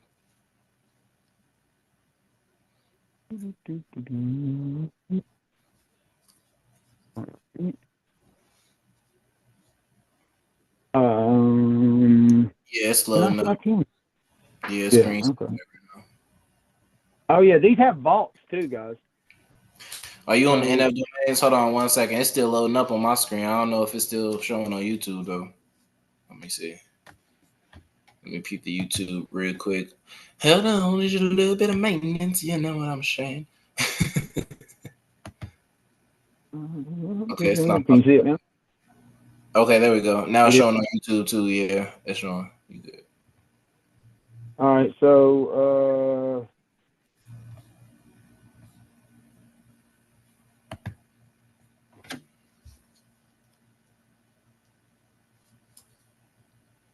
right, that's it. Yep. That's yep. Services.blockcycle.algo. Yep. So this is the donation domain, indeed. Hey, shout out to you. I appreciate you. Yeah, man. You know, look, that's how easy it is to send money, but it's also how easy it is to make a donation to support a cause that you'd want to like. So if you wanted to get with Open On or any other foundation that's doing some cool shit that you want to support, you can you can instantly have anybody all over the world donate foundation sponsor in like 2 minutes. Like literally, I could walk up to you, you could have a wallet, and I could send you money in less than 2 minutes. You could go from nothing at all to Yes, you can literally go from nothing to like $500,000. You see what I'm saying? Like, I don't think people really get that full scope of their freedom, but I hope they do very, very, very soon just by these quick examples. But all right, that just hit. Boom. Boom. So there it is. So there it is. That's how, and I'm not even fucking nowhere close to this, man. Chicago, shout out. So if you're from Chicago, shout out and tap in. Where you at, Chris? You said you said you where, Chris? Hold on. I said I was in Tennessee, man. Tennessee, bro. Yeah, Tennessee in the house. Anybody from Tennessee, y'all gotta tap in. From Tennessee and from Chicago, And actually, let's be for real, because we also got Mississippi, we also got Jersey, we also got a few other states where administrative board members are sitting and holding some, you know what I'm saying, weight. So shout out to everybody that's actually doing everything. And you know what I'm saying, Oh, because yeah. that just hit for exact change, we'll be able to dip that and turn that into funds for the garbage bags and gloves. So I appreciate it, Chris, man. We gonna go ahead and Yeah. get some more things going. Let me go real quick. Just I forgot. I told them how the proportional. Now I Mhm. said if you didn't know what the hell, stay away from this, right? Facts. All right. So I'm gonna explain it so you know what the hell you're doing. All right. So this is what we would call flexible. So if you click flexible instead of proportional, remember that's going to add equal parts of both assets, right? Which is probably best most of the time. But let's say that you're trying to, I don't know, let's say you wanted to add value to one asset over the other, right? Well, I told you the way they work is if one asset goes up or has an increase, it sells off half of whatever that increase is to buy the other opposing asset to equal it out, right? So if you're gonna add money anyway, so you're gonna add value to begin with, right? So if I was gonna put, all right, so I'll just pay attention to that. So 54,700. All right. So this is a way that you can still add value, right? But what you'll actually do is sell off some of this USDC to buy the other asset, which will actually raise that asset in value. Because when you purchase an asset that's not stable, it's not a stable coin like USDC doesn't fluctuate. It doesn't go up or down. So it's a really good way to store value, right? But this asset can go up and down. So when it's someone buys it, it goes up. When it's sold, it goes down. So what you could do is you could kind of use that to your advantage. So if I wanted to pump this asset over this one, right, I'm not going to lose any value here. It's only, and then actually it's going to reciprocate a little bit when before the arbitrage bots and shit kick in too. They're going to eat that shit up. But that's going to go up, which is going to sell off half of that to buy back USDC, which is going to increase the total value of this pool, right?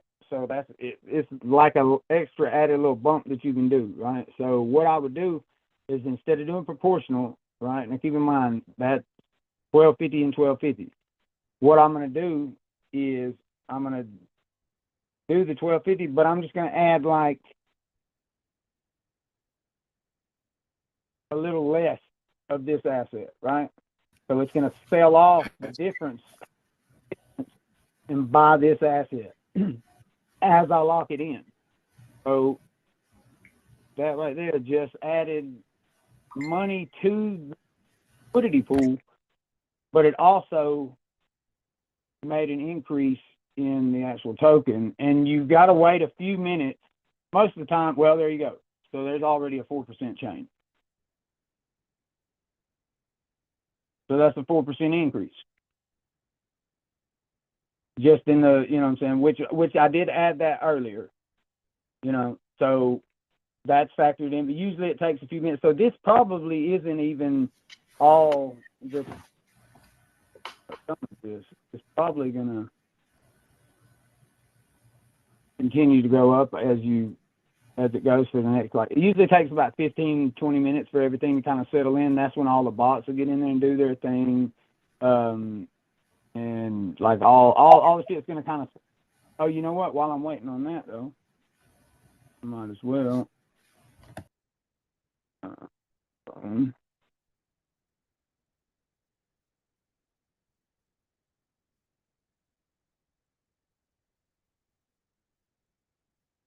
You know what? I'll just pop that in there. So now, when it's steady climbing and algo's going up too, right? So algo's up like 7% right now. I just pumped wave up 3-4%. So those two are probably just going to fucking kind of, you know, feed each other for a second and increase the total overall value in that pool. And then what's that going to do? That's going to actually increase the value of these other pools, right? And this shit right here, dude, I just started this particular one on this wallet. I just started that shit not long ago, actually, because I fucking cashed all my liquidity pool shit out like a long ass time ago. and did some more other shit with it, and then I just started back like 2 weeks ago. And so I ain't even like I'm not dropping money in this really. I'm just kind of like I have a liquidity shout out to IPT, man. That's a solid. Shout out IPT. Yeah, that's literally like well, you see, you know what I'm saying? Like we have a liquidity pool agreement and deal together, and that's a solid token. One of the few that I was like, yeah, I have no problem or issue. You know, Nathan's actually a big holder of IPT, and the creator of IPT is like, you know, solid, man. He's got a really good program with the token. Schedule Burns, very active in the Twitter group and shit. So yeah, it was a no-brainer for me. And then when Nathan, you know, approached me, I was like, dude, I already have an IPT way, like farm, like I created the pool already. It was ironic. It was like I created it, and then like months later, Nathan's like, hey man, he's like, I'm a big holder in this token. He's like, it's legit. What do you think about it? I was like, yeah, let's run it. And then, yeah, matter of fact, we need to get with him and get him on the podcast. He said that's a beautiful thing too. He did a great job for the last one too. So far it's up to like 8 views. So y'all got to check out the last video, the video right before this, right? And then from there, as we start watching the views come up, that's how we know that this is actually one of these named episodes is actually doing some numbers and some justice, right? So just watch that last video, because we got a lot of content that comes out, and once you start to see that's a little bit of repetitiveness, you know what I'm saying, in different ways that we can break down the concepts to you, that's when we will encourage you to go ahead and start to exact change with us, to really hop in and start watching on the lives, participate. And if you're a part of the communities, if you join Wealth Wave, you can mess around and be in these calls as we're recording it on YouTube. Shut yourself out, share your screen, you know what I'm saying, do your do globally, instantly. And we do a lot of private stuff too, just amongst like the team members and stuff. And if you're like a member of the team, like if you're in here like supporting shit, and you, one thing though is like we prefer that you have something of your own, right? Like we don't just want people to just come and like, we don't really need employees, you know what I'm saying? Like we pretty much do everything that we need done ourselves. But we do have like a network, or like an inside team of like people that we work directly with, that are driven and motivated and capable, and they all have their own projects. Like, so, you know, Josh has Exact Change, for instance, just like that, but he's got a million other fucking businesses and projects and consult. There's so much shit that we consult each other on a daily basis. It is unreal the shit that a 24-year-old would have going. Like, it's crazy. It's I'm 25 now. 25 now. Oh my God, you're right. You're right. Yeah. Definitely the brightest, capable 25-year-olds I've ever met, man. Awesome. World Domination Hours on the real. We in here, man. We in here. So, like, that being said, man, we're exacting change. So, if you guys are interested in learning more, Chris is showing us some sauce right now, man. Like, we got some tiny moving pools going on for you. Yeah. Just a few, like I said, I mean, you've got so many different ways to. So, off of these pools, right, you can then also like farm and you can stake. So, you can take and stake. You can stake algo a million different ways. Like, I'll go to Fox Finance and stake that shit like as collateral, then borrow against it and take that same money and put it into like another leverage loan, like 4x it. So, okay, here's perfect. Like, I could literally take like fucking, right? Okay, so that's not fucking much at all. But now I can 4x that shit. So whatever I put in, they're going to give me 4 times the amount in a loan that I can then like borrow and collateralize. All the risk. It shows you all of the things that you would typically have to calculate on your own with traditional types of investments. It shows you everything in the asset and in the dollar amount, your APY, which is your yield. So what's the difference between a yield versus the rate? You know what I'm saying? So APY versus your APR. Pay attention to that. Yep. Oh, here's Mr. Silver. Can we? Oh, it's going to end it's going to stop you won't be able to hear. Look, I'm going to tell him to hit the Zoom. Yeah, how about this? Matter of fact, like we could tell them to hit the Zoom, and then yeah, we keep it going. Or we could wrap it up Go and ahead. then do some calls and then launch another one too. We can't get them all the stuff. We got some business to go over anyway. So Yeah, anyway, yeah, yeah. we got y'all plenty right now. All right. Yeah, yeah, yeah, yeah, yeah, yeah, yeah, yeah. This is the first time the forex thing, the leverage thing has worked though, because we didn't try to pull this up a few times in other videos, and it just never worked for anyone. So like loans that I did for leverage, right? And if you look, like that's a almost 8%, right? 8% APY on that, 3% on that. You know what I'm saying? This one, I actually just made this, and I'm trying some new shit out on it, and actually it's still producing. Like I'm still working on that one, so more on that later. But it's still working, so we'll see. I'll be in here experimenting. That's why I got like 50 loans.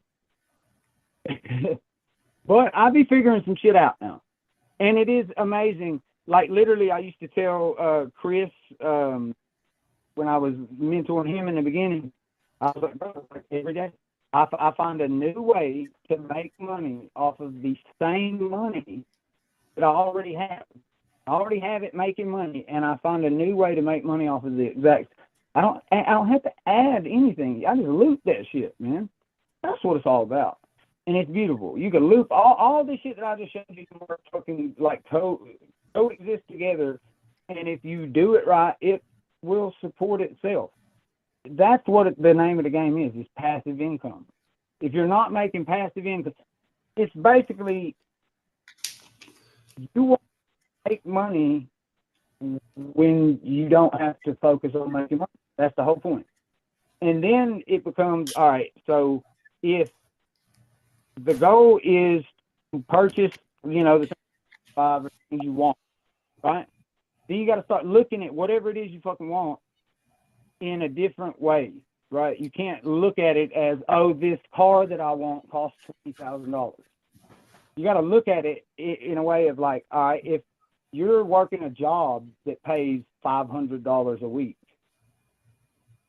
then you need to look at that fucking $20,000 car as $500 fucking weeks,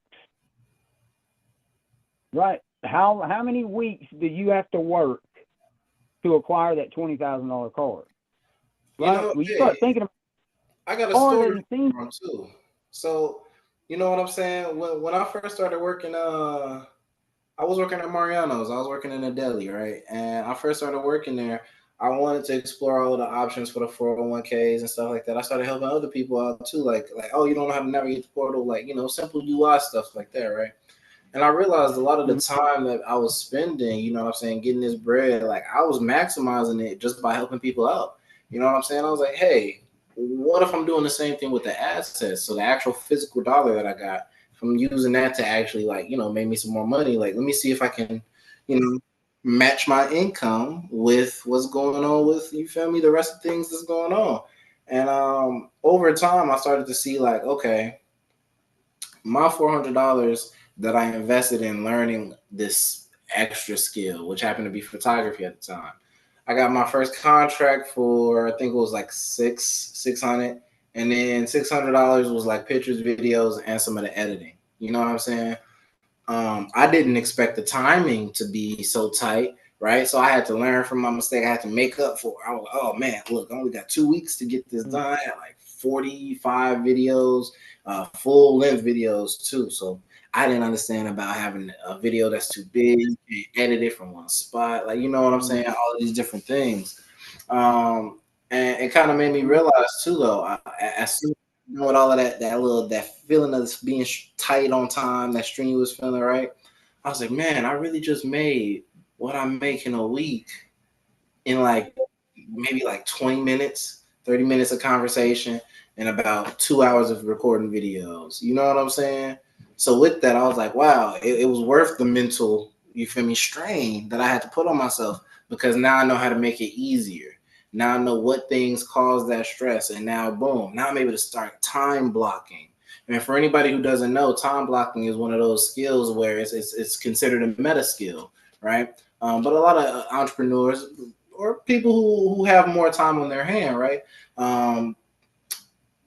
Wealthier individuals, I should say, right? So this is a high life skill, I believe, where if you're able to take what you do, right, and condense it down into different blocks of time in your day. If it takes you 2 hours to get your daily tasks done, right, and you start to become more efficient, now your daily tasks cost you only an hour and 30 of time. So now you got 30 minutes every week or every day or every month, you know what I'm saying? And you're able to boom, get that back for other things. Feel me? The goal is to increase the value. Right. So if that $20,000 car is going to fucking cost you, well, let's see, $500. Let's say it's 1,000 to make it easy. That's 20 fucking weeks. If you made 1,000 a week, that's 20 weeks that you have to work to purchase that $20,000 car. That's if you make 1,000 a week, right? So the goal is to increase the value of your time, where I don't have to fucking work a week to get $1,000. I can work an hour and get $1,000, or I can work a minute and get $1,000. That's what the goal is. So start measuring the shit in the amount of time it's going to take you to obtain it at your current rate of, and then find out how the fuck to make yourself more valuable. Yep. And we have a whole community here to help you out. Hey, shout out to Christopher Romero, man. What's going on, man? We in here cooking with these. Yeah, what's going on? What's going on, bro? You gotta check out the beginning of this video, man. I did my little presentation, you know what I'm saying, for the newest project that we're dropping, Exact Change. And matter of fact, I'll send it to your messenger in a moment because I don't have it. You said what? It's a project called Exact Change, right? So it's unifying all of the different projects that we have on the map. Globally. Hold up. You just cut out. You just cut back in. Can you start over? All I heard was something about a presentation. Yeah, new initiative, Exact Change. Exact Change initiative is definitely amazing. Focused on creating the exact change that we need. Definitely environmental friendly. It's a nonprofit organization. We do a lot of community based things. You know what I'm saying? Like, it's all about, like, we're not really asking for donations or sponsorships or anything like that. If you do want to support it, then just help out. You know what I mean? Like, just push the initiative in your city, right? You can donate trash bags or supplies, or you know what I'm saying? If you want to try to, we do everything from planting trees to like cleaning up the oceans and the water and everything like that, to trash removal services, feeding the homeless, like everything. So if you know someone, or if you have connections in your city with people that are into those types of things, and you want to help out, that'd probably be the best way, is to network for the initiative. Exactly, and that's the best way to do it. Because Hickman says it all the time: people and resources, right? Can you see the scene, the screen, everybody? Yeah, we can see it. Yeah, we can see it. Yo, beautiful. So that's Exact Change. Me and Chris came up with the logo. You know what I'm saying? But this is the presentation I went over. These are the 4 things that we're doing in order to make sure that we're exacting change: community clean and greets, research and development. That's all of like our systems development and everything else that we do, Chris. You already know about that. The forest restoration with JoJo, the Meta Environmental Exchange. You know about that too. Exchange is amazing. Yes, indeed. And this is pretty much the mission statement, or pretty much why we're doing it. And it's I'll read it out one more time for you, man, because shout out to Exact Change. Here you go. Yes, indeed. I say, I believe that the lasting change must be locally rooted and globally aware. In a time of fragmentation, polarization, and institutional breakdown, Exact Change uses both hands-on action and decentralized systems to create a new kind of nonprofit infrastructure. So I'm launching this as an initiative. So yes, once we do become a nonprofit, and all of the different manners in which we can do so, boom. But these are the 2 maps. So where we're planting trees and interacting with different services to help the environment and clean the ocean, for example. And then everybody that's in block cycle. Look at that map. Places our network already is president. Yep. So that's literally across the globe, but then also our impact is in all of the areas that physically we can't be for whatever reason, right? We're still able to make impact with the locals or with the areas that still need some assistance. A lot You of know? our VPNs. So I just want everybody to be aware of, like, probably people are looking, well, why aren't there more in the United States? You're doing a lot of Because stuff in South America and Africa. Oh yeah. Okay. so we got VPNs for that. Yep. But we're gonna do a lot more on this global scale. We got some more stuff that's needed to pop off in Australia too. It's just that personally, I'm not going to Australia, so respectfully. I'll go to Sydney for some reason. That little You know, opera house looks cool. I haven't seen, like, you know what I'm saying, that one calling thing. You like all of these other spots. Like I've seen something that was like, man, like that'd be dope. Like I haven't been able to be dosed with Australian culture for a good minute. You know what I'm saying? I haven't even studied too much on it. But yeah, Well, and then all of the donations are through Algorand, of course. And then that's our standalone logo. So this is what I'm gonna drop. So boom. And that's what's dropping today. Right now. We literally was just like trying shit too. Like he had like the logo pretty much done, and then like he was cycling through the fonts or something, and it hit that X, and then I was like, oh shit, that looks badass. And then he was like, oh shit, kind of looks like a. And then like we just worked it into the out, and it was like, oh, that's fucking, yeah. Oh yeah, we've been doing a lot of graphic design here lately, and we're getting so fire with it. Oh yeah, man. I do singles, I do album covers, like single covers, album covers. I do all of the things from the pictures that you want to use in there. I'll go ahead and take them, you know what I'm saying? We do music videos. We also do music videos and promotions. So shout out Live from the Living Room. And shout out Eric, you know what I'm saying, which is the founder of Live from the Living Room. We also got radio stations across the globe as well, man. So if you're really trying to get your music out there, as long as you own your own music. If you don't own your music already, man, don't come to me. Don't talk to me about it, because I do not work with artists that do not own their own music. That's it. You feel me? If you got a couple of tracks that's remixed, that's fine. But you know what I'm saying? You got to know what's going on. What about events? Oh, yeah. For events, artists that don't own their own music, if they just want to perform, that's perfectly fine. You can come out. Artists that don't own their record, like, I don't want to. It's just like there's just too much fucking red tape and shit involved in that. But I would possibly be doing events with other artists under other labels. But it would have to be on a strictly subcontract thing. You know what I mean? Like I'm not, bro. Look, this is the reason why I fucking never got signed to a record label, because no, that's why. Fuck that. Yeah, ask Hickman what his contract will fucking look like, and you'll know why. The shit. No, I actually, you know, my background, I originally started off with like the sole proprietorship and the consultant, but it moved me into music publishing. So when I started looking at it, like, okay, I looked at what's his name? I think it was like Ray Daniels. He's a music executive. He was talking about, you know, like why he loved Kanye so much and the way that he went about doing it, the things that he actually did shape. Even Kanye, like as great as he is, people still don't give him all of the credits because he don't look for them, snatch them, you know.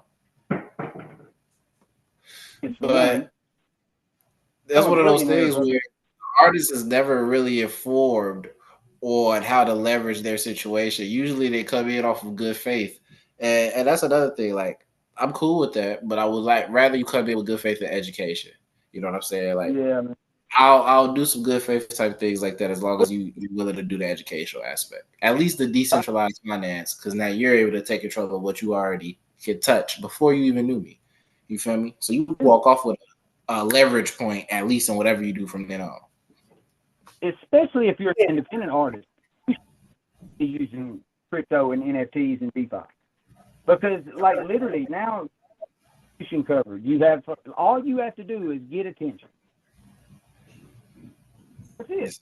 If you're fire, if you really got bars and you really got skill and you're a good artist, then it's absolutely ridiculous not to be into crypto and DeFi, because now you can literally make a song, record it, put it in an NFT, and sell it straight to the fans. This is facts. I was on you and you're good, you're gonna have no problem. Otherwise, you're gonna have to like fucking do mixtapes, and you got to do, you know what I'm saying? Like you could literally do all this shit from your basement. I did. Literally, I got the whole process recorded, man. Just wait till y'all see some content. Oh, also, Chris, I'm gonna mention this on the live because it's not really proprietary or nothing. But could you do me a favor? All of the stuff from like putting the basements together, would you mind dropping that in the Urban Explorers thing too? I definitely will. I've got all, man. I still need to put that together. As a matter of fact, we need to do that document.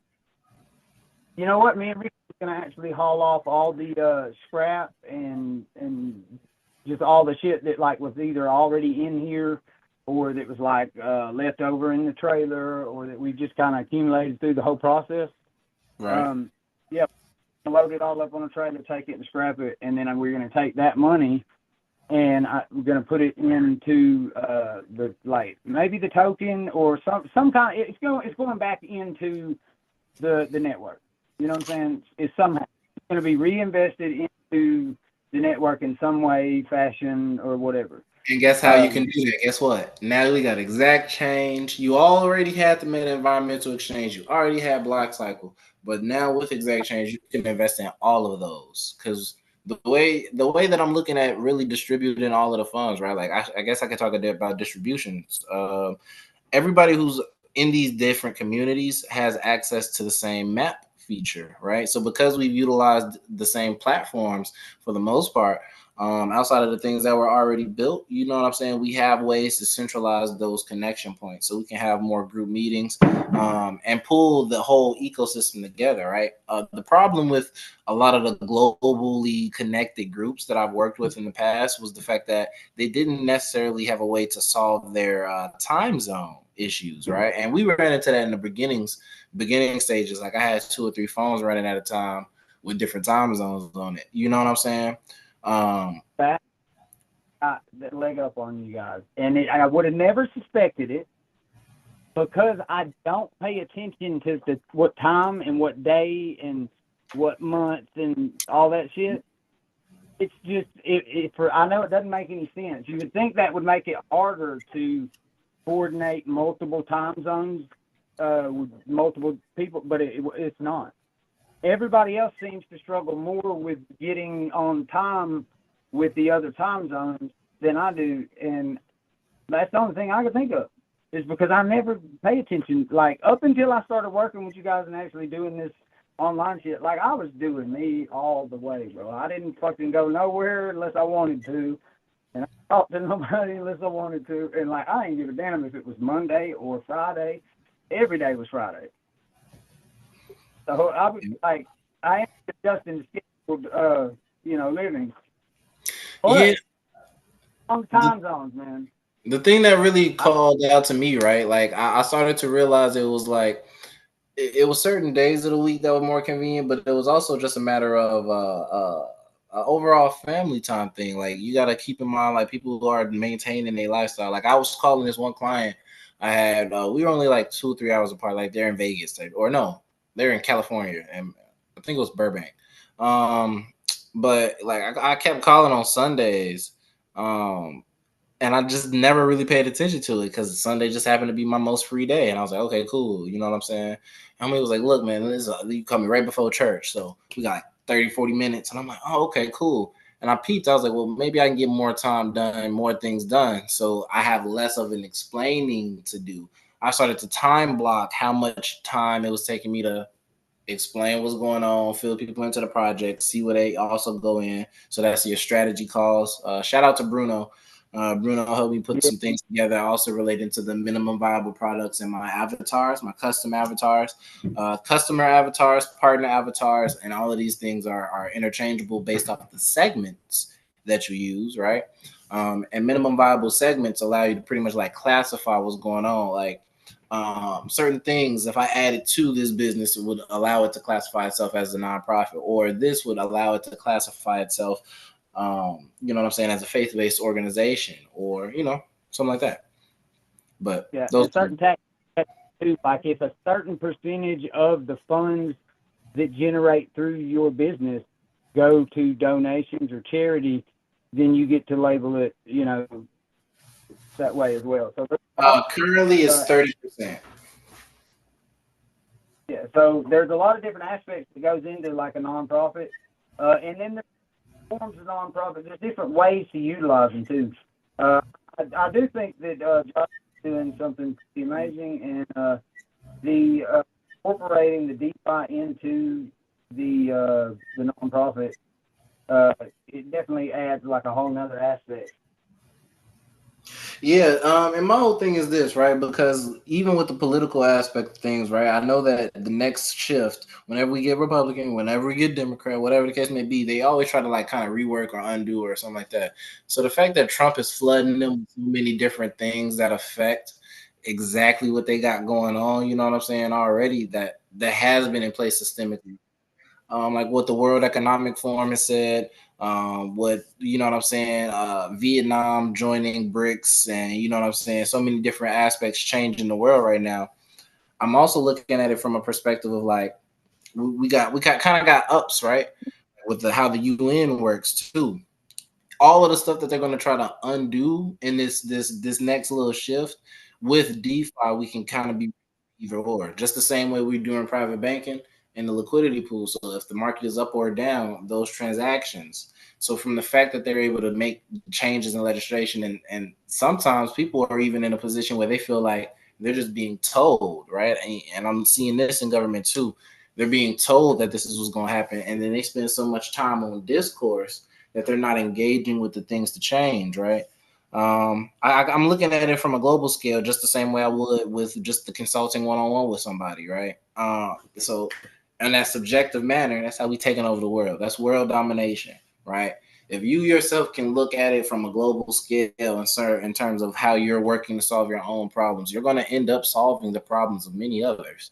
You know what I'm saying? Whether you believe so or not, there's just billions of people on this planet. If you really think that every experience is completely unique, you know what I'm saying, then you feel me? I'm with you in the sense that you are the only person that can experience it. So that subjective factor, you know what I'm saying, is what makes world domination possible for everybody. Because I don't want what you want, right? And even if I do, right, I can have it and it's not going to be the same thing. You can have yours and I can have mine. You know what I'm saying? And people don't realize that when it comes to how fast things are happening, right? A lot of people start comparing themselves, which is that is truly the thief of joy, right? And in politics, I think that's a big thing too. In the power play, they try to compare themselves to other legacy makers and other greats. And while it's great to be historic, I also want to make sure like we're looking at the intent, like the Medicare, the Medicaid, all of that's going to make it a lot harder for especially the older people that don't know how to navigate technology, and for those that don't have the support system, right? Like I'm able to help out my parents with learning this technology, right? They already got all the other life skills they need, but when it comes to okay, how can I use this little check that I get, or how can I leverage this laundry money, or how can I, you know what I'm saying? All of these pennies add up. And I look at it like Hickman brought up a great point the other day. He was talking about how coupon really is a means of exchange. It's pretty much like a bill. You know what I'm saying? So it's one of those things where if you are familiar with couponing, right, you're taking this thing, which is pretty much like your token. It's like a raffle. It's different ways that you can think of taking your idea and turning it into something that's tangible for yourself. You know what I'm saying? And it happens usually in small bits and then all at once, right? That's why they say pivot points in trading, right? But then they also say tip off points, you know what I'm saying? Or the point of no return, or, you know what I'm saying? And that's when something starts to catch on and it goes, what? Viral. You see what I'm saying? And you could think of that in terms of an information standpoint. You could put that out for your branding. You can turn your viral branding. You could turn your branding viral. You can turn your message viral. You can turn your impact viral.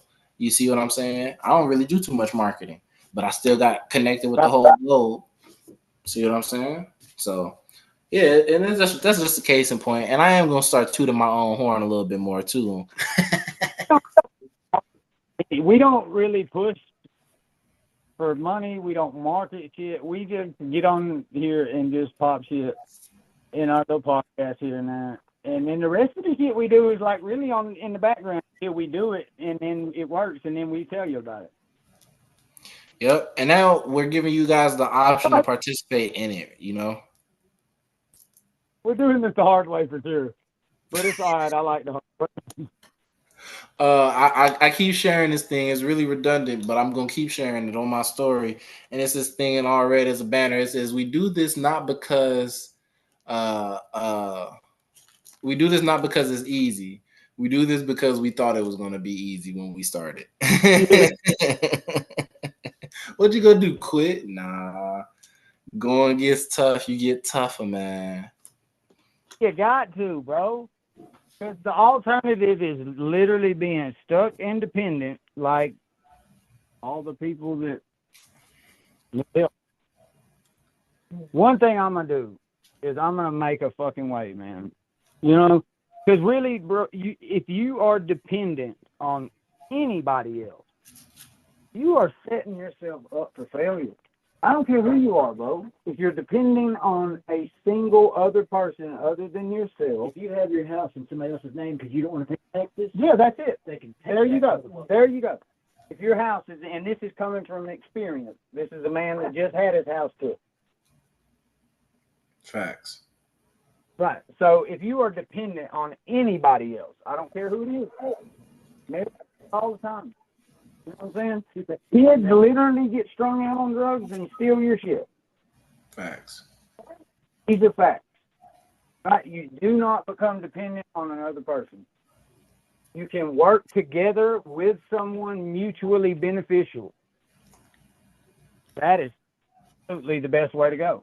That is the absolute best way to go. Find someone else that you trust. You work together, mutually benefiting each other, and like, I mean, that's the way it goes. But don't depend on anybody.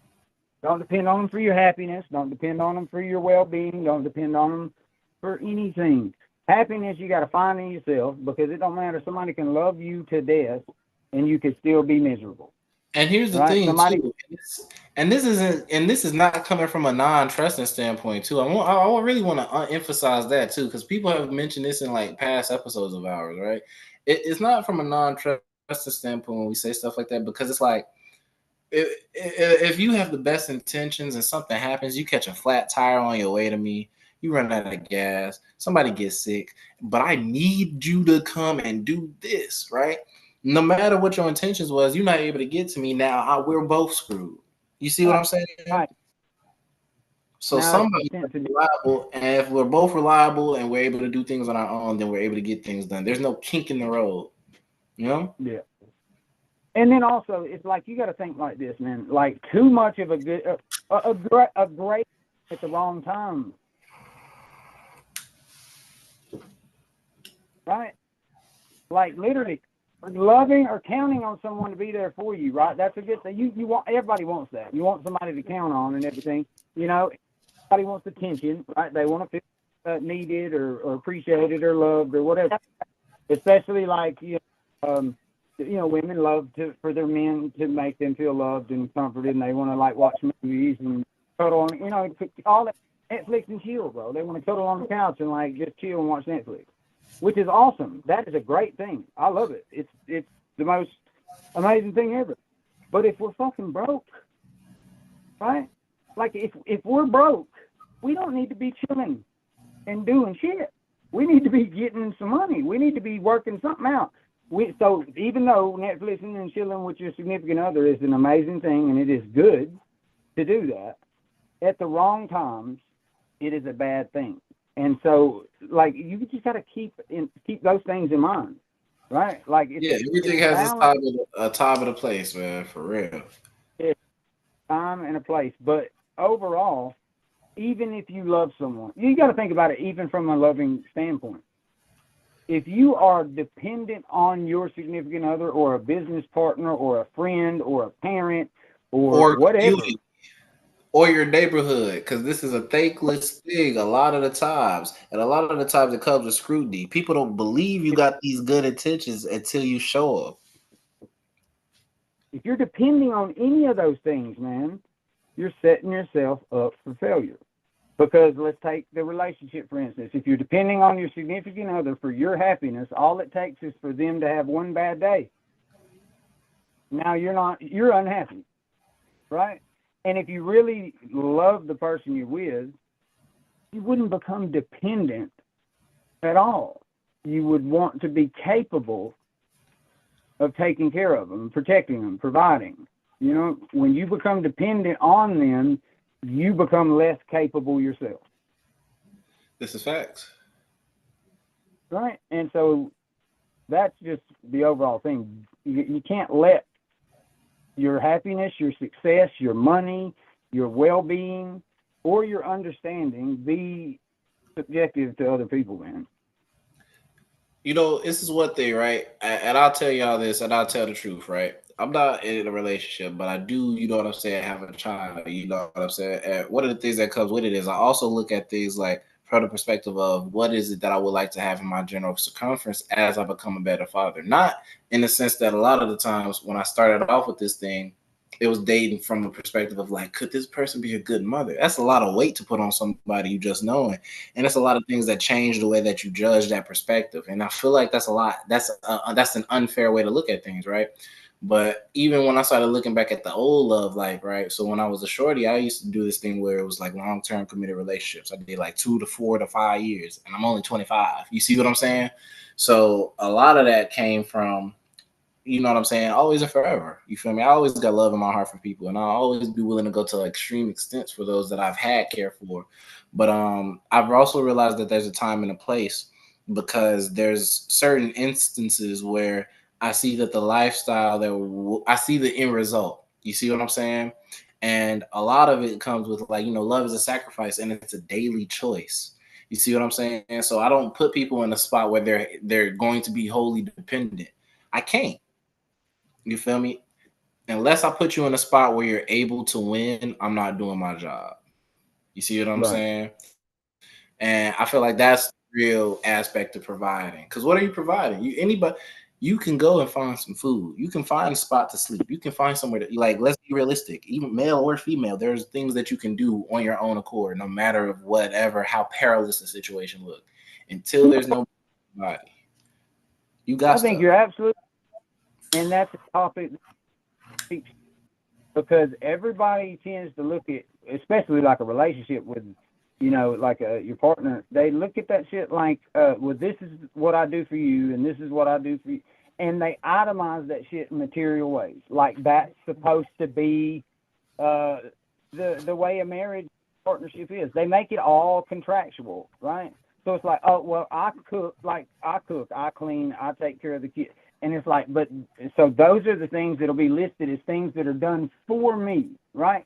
Not obligations to the relationship in its entirety, right? These aren't things that are looked at as the things that have to be done no matter what.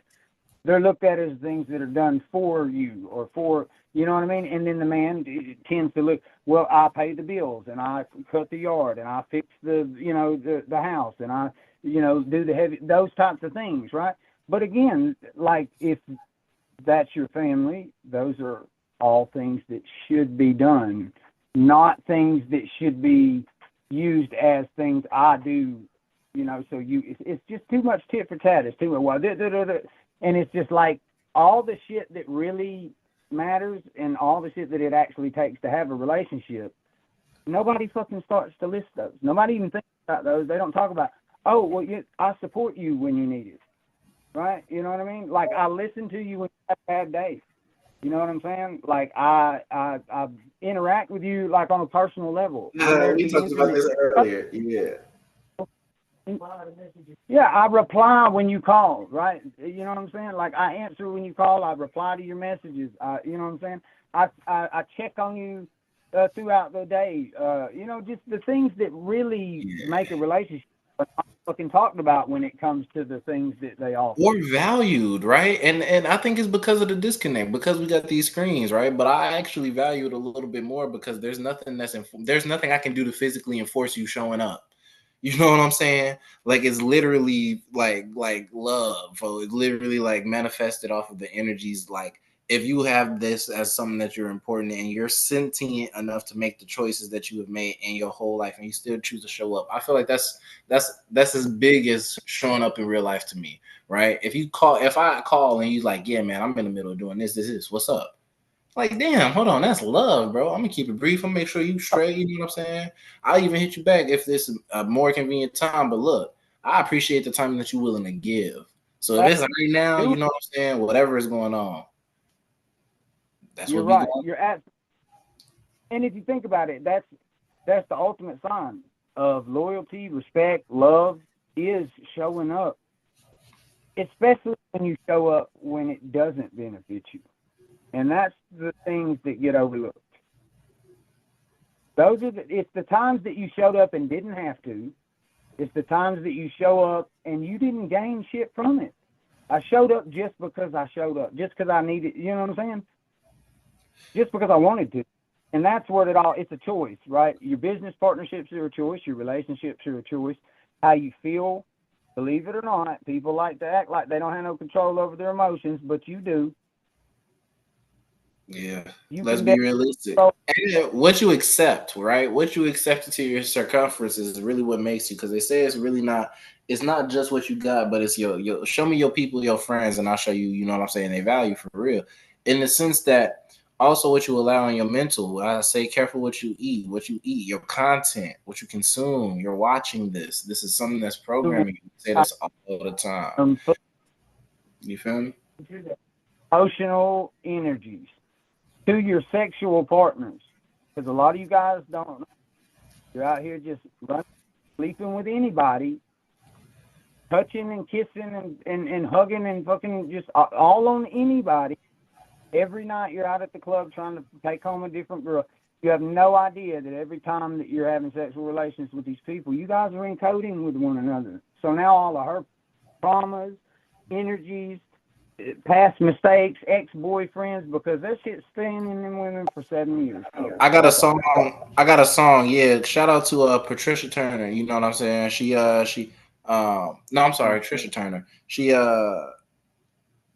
definitely amazing. Shout out Tressica. You know what I'm saying? I gotta say shout out Tressica. You know what I'm saying? Shout out to the Pyramid Room. She told me about that in relation to women. It's called morphic resonance. You know what I'm saying? And then that's something that even in the music, right? All of this Sexy Red and all of the other stuff. The reason why I don't like it is because of the types of women it produces. Once they get into this type of mood, this type of phase, it's like a little less coherent. Just like I am when I listen to what you must call it, Riding Dirty. You know what I'm saying? Or if I listen to some old school Jay-Z, I say old school Jay-Z. This is terrible. I say listen to some Jay-Z. You feel me? And listen to some Tupac when he was talking about some. Oh yeah, hit him up when he had Big L on some tracks. You know what I'm saying? Like I know these types of things. I know what they do to me. So I'm also looking at what music does to others, and it's deep. Weird, because you're right. I don't listen to Gucci Mane, bro. Just because, like, back in my 6 days, like that, like Jeezy and Gucci, they're pretty much like all you know what I'm saying? And you could just guess what I was doing. Why do you think we used to fight listening to fucking drunk music? Yeah, exactly. We'd be put on 3 6 Mafia or something, and then the next thing you know, somebody's fighting, bro.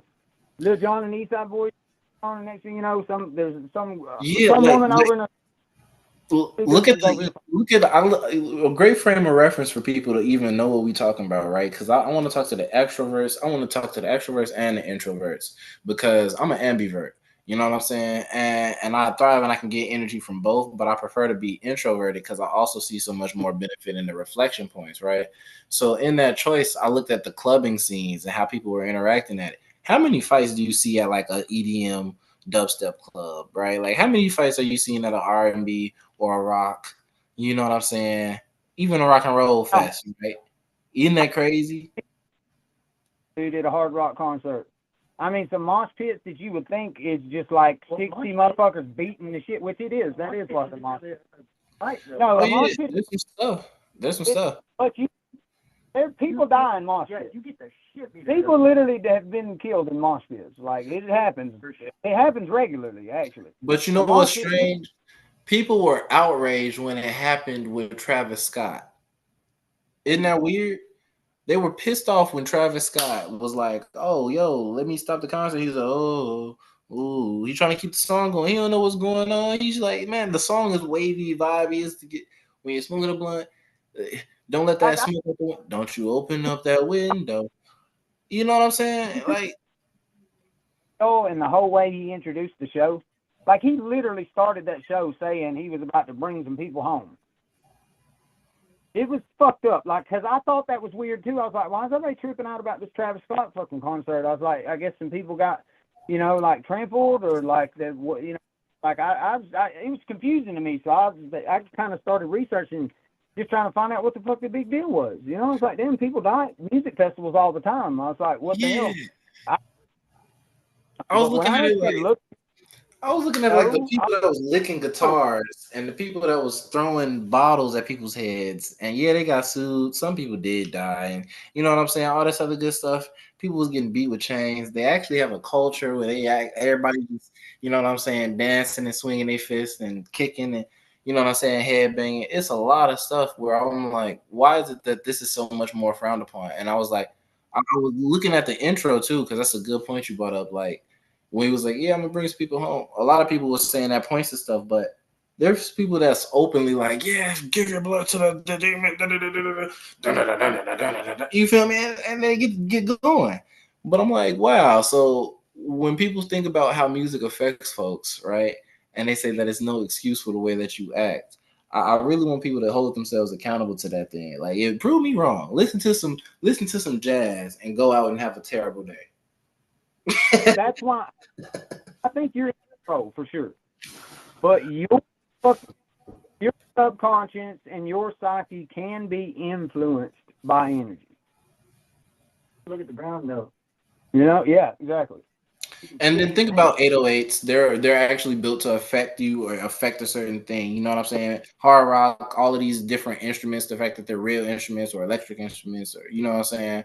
Like acoustic when I say real. But I'll do now. yeah, man. I look. We're gonna let Chris go over these fucking pre-sale, dude. So he's hit me up with a bunch of little pre-sales and shit. And it's like I told you about the Best Wallet, bro. You gotta start look, especially if you got like $10 or extra. They have like the sale tokens, like upcoming projects.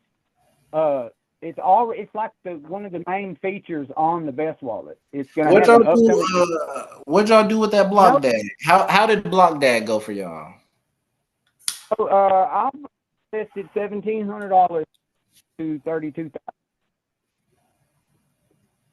So pretty fucking good. I've invested nothing and I'm up to $22. Yeah. Yo. Yeah. I didn't honor that I got running for free on my phone every day. Yo. Are you a co-host? Can you share your screen and shit? You said what? I'm gonna make you a co-host. You can share your screen and okay. fucking. You're good now. You can take place. Did you see did you guys see Algorand's up like 10%? Yeah, and this is the first time I've seen it over this in a minute. It's been staying around like 5 to 6. I've seen it drop 9%. Yeah, and also Bitcoin just hit its all-time high a couple hours ago. July, guys. I told you July is when the shit was gonna crank. So look, check this out. I'm gonna show you guys something. I'm gonna show you guys a very good. Chris, I think you're in it, right? You're in BTC Bull. Yeah, it dropped and it's fucking booming. It's beautiful. It's booming. Yeah. All right, I'm gonna take those. So you said BTC Bull? No, I'm about to show you right now. Can you see my screen? Yeah, we see it. So look, this is it right here. I'm gonna check these out. BTC Bull. This is the pre-sale, right?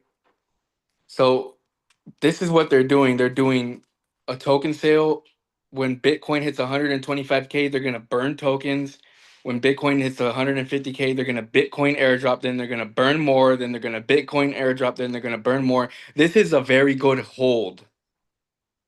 Yeah. Okay, I wouldn't throw my life savings in here, but I'd throw a couple hundred. Okay, right here. This is where you want to go. You want to go right here to staking, and you want to stake it right here for that 45% APY. Okay, but look, I'm gonna show you on CoinGecko. This is it on CoinGecko. Boom. It's up 100. It just dropped 41%. So it's doubled and a half. So, like I said, I'm in it.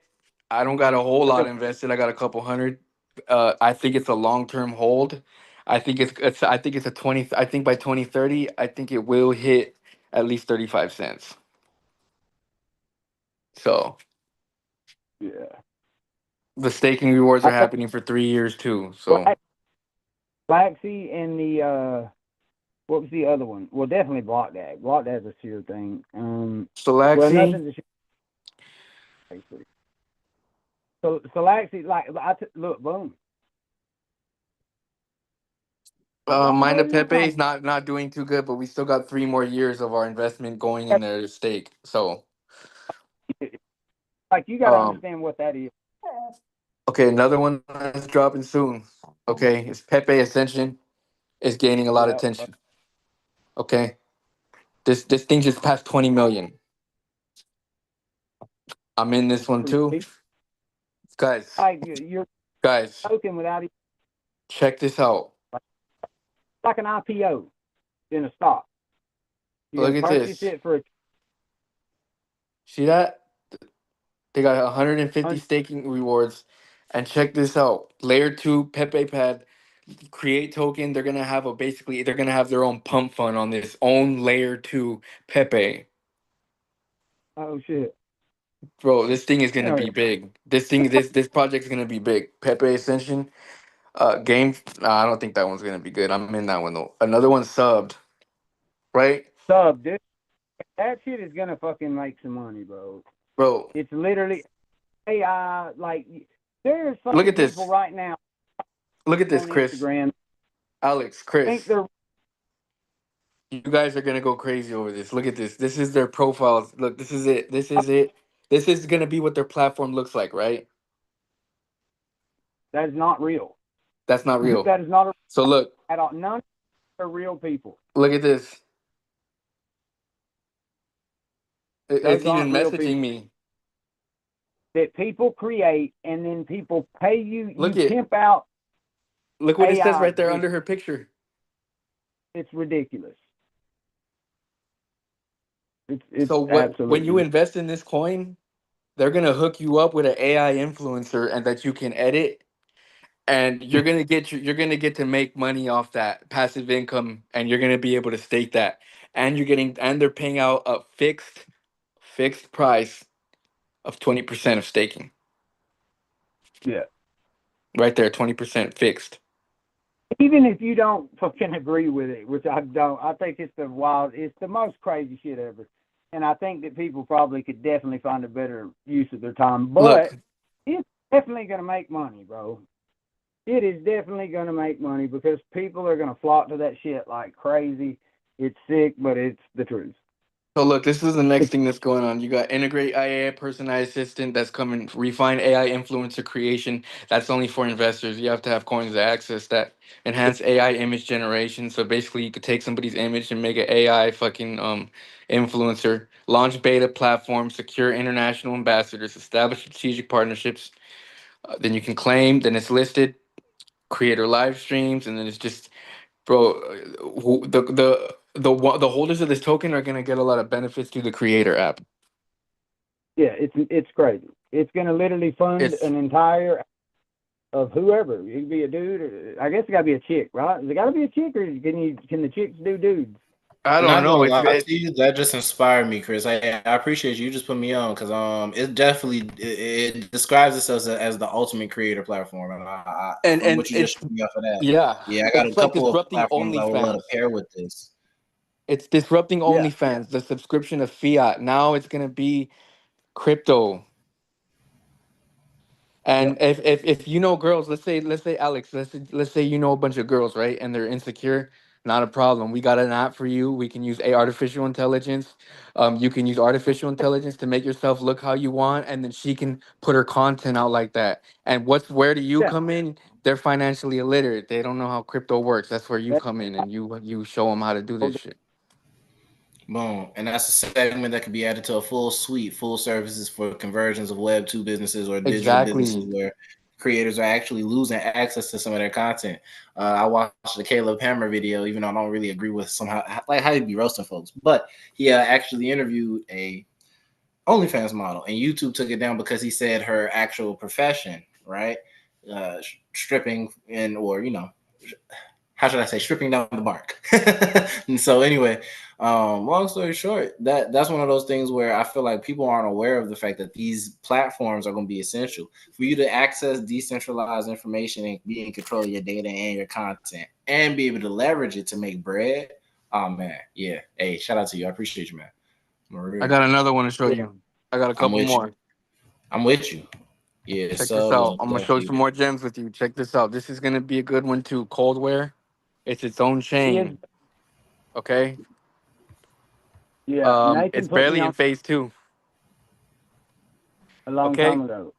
Another one is Yeah. Snorter token. This is an Yeah, artificial intelligence. Yeah, this is an artificial I intelligence bot to snipe on the Solana network, right? And the okay. last one is BTC Hyper, the first layer 2 Bitcoin in the world. yeah. I see what you're saying. Okay, So the why is first. why you said that with some emphasis? So I understand why layer two for the first layer two being implemented on Bitcoin, why it's such a big thing, especially with Bitcoin being the grandfather of the tokens, right? Yes, But why is that such a big thing, bro? because you got layer 1, layer 2, right? Algorand's a layer 1, Bitcoin's a layer 1, Ethereum's a layer 1, BlockDAG's a layer 1, Salaxy is a layer 2. Um, um, um, um, Lay um, you got a few off other up. layer 2s, right? Now, this thing is a layer 2 Bitcoin, so it's a network off of Bitcoin's network, which means you're gonna have smart contracts, you're gonna have meme coins, it's gonna have the same ecosystem as utility as all the other layer 2s. But it's gonna, it's as you see, it got a kind of a meme look. See the little guy running. It has Mm-hmm. look 365% staking rewards, bro. So early investors, you can get a piece of that pie. Honestly, these are all And you know, for pre-sales. anybody who understands internet lore, the character kind of reminds me of the Pepe. Yeah, Yeah. I'm gonna show you where to get all these pre-sales. You feel me? You got Best Wallet? The best wallet. That's the best place. This is dope. About that. You got Best Wallet? Yeah. That's where to get all the pre-sales right here. Look, they got a new one coming out called Token 6900. It's a brain rot token. That What's a sounds gnarly. brain rot token? That's terrifying. Brain rot token? Oh my god. Look. It sounds either bad or very cool. Okay, you guys, it's very important to see where the world is going as far as Oh like my god, that's a heck look of a at way to this is introduce what you're it. investing in. Look at the website. It reminds me of those old pinball games you used to play.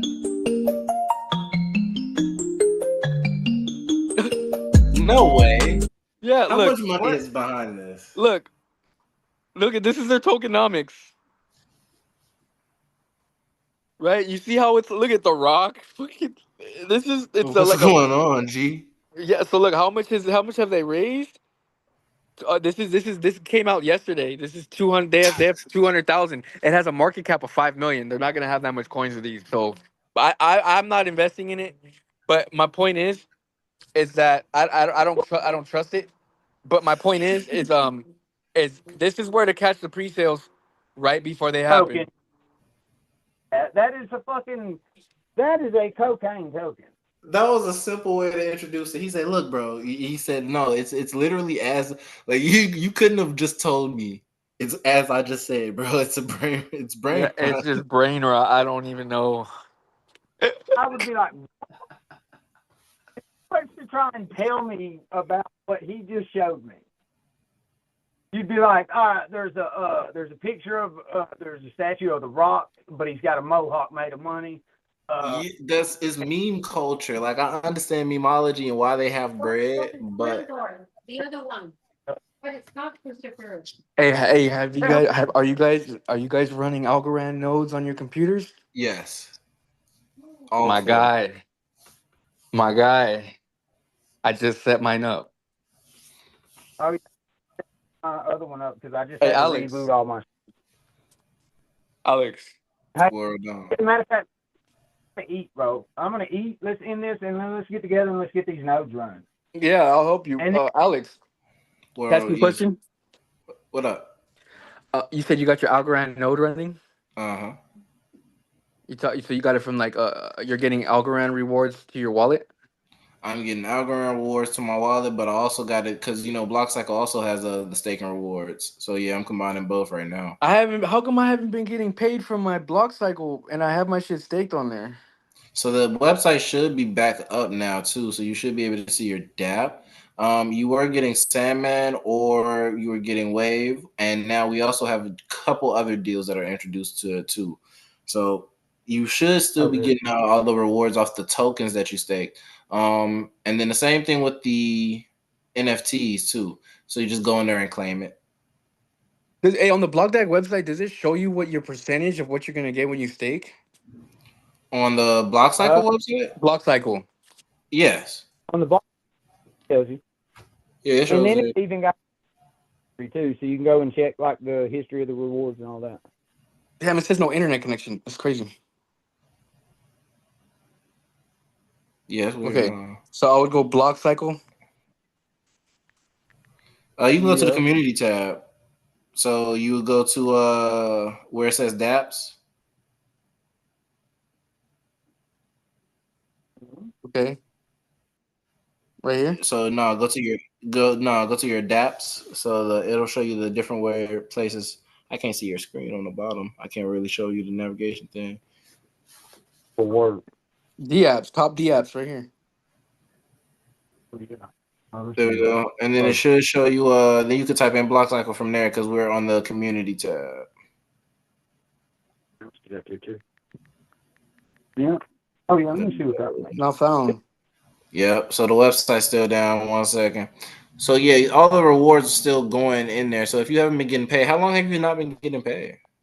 Bro, I haven't been getting paid for like.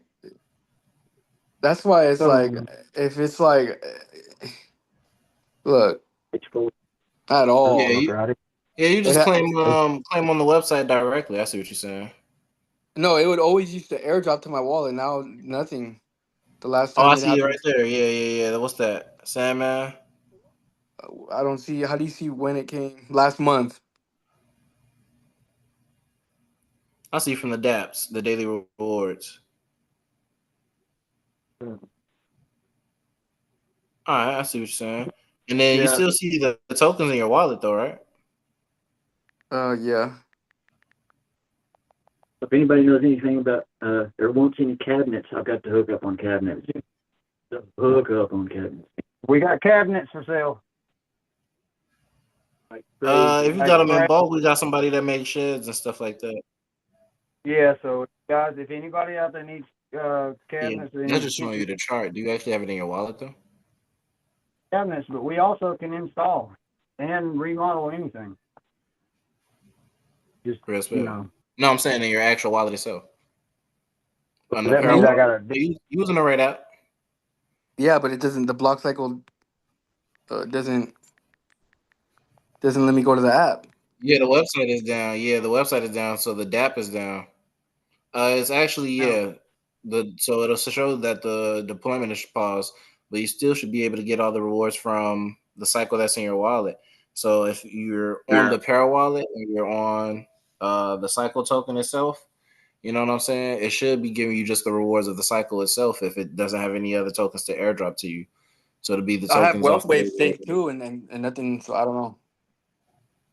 Yeah, the dApp is down right now. Nothing's gonna come through right now until they get the coding and stuff upgraded and do the. How does the block cycle? How do I don't understand. How do you make money? What is it? If I were to stake block cycle, how would I make money if the token's going down dramatically?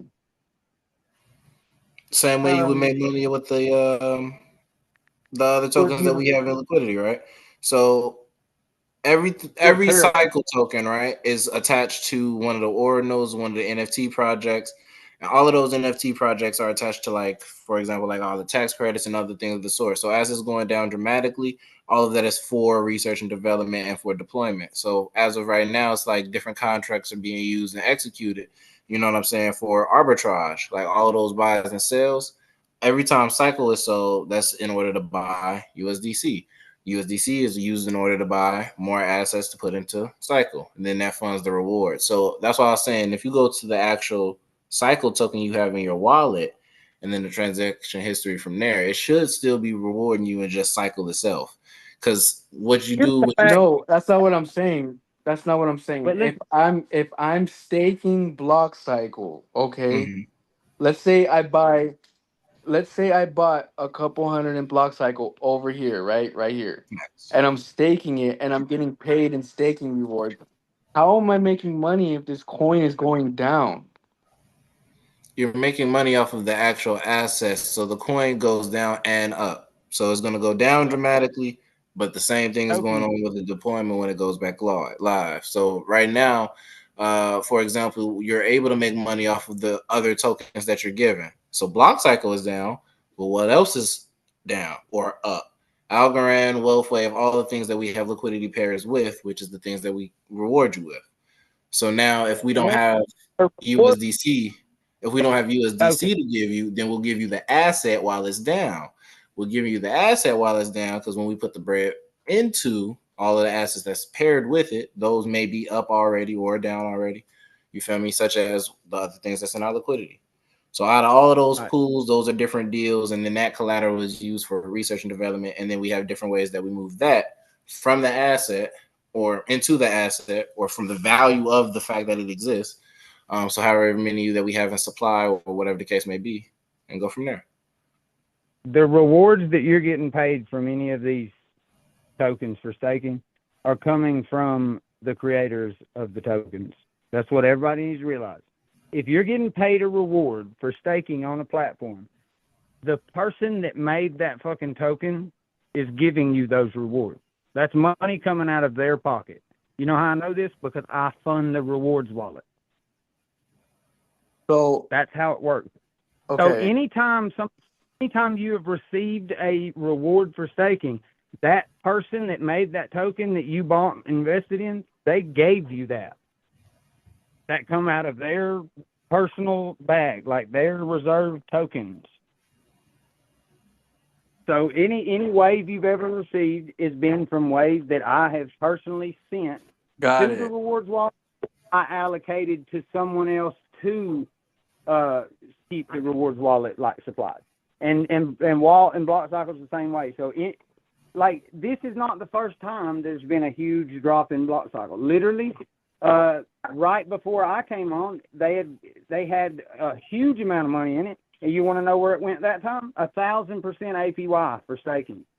So they ran a bag up like hell and then gave it all away. Yeah, this time it's going to be a lot neater, which hence exact change, because now we'll be able to connect everybody. So we'll be able to coordinate more rewards. So, for example, if you create a token and now you can start supplying liquidity too, now all of your rewards are guaranteed, even for smart contract development, right? So then you're able to still keep liquidity for research and development and reward the people that hold your token.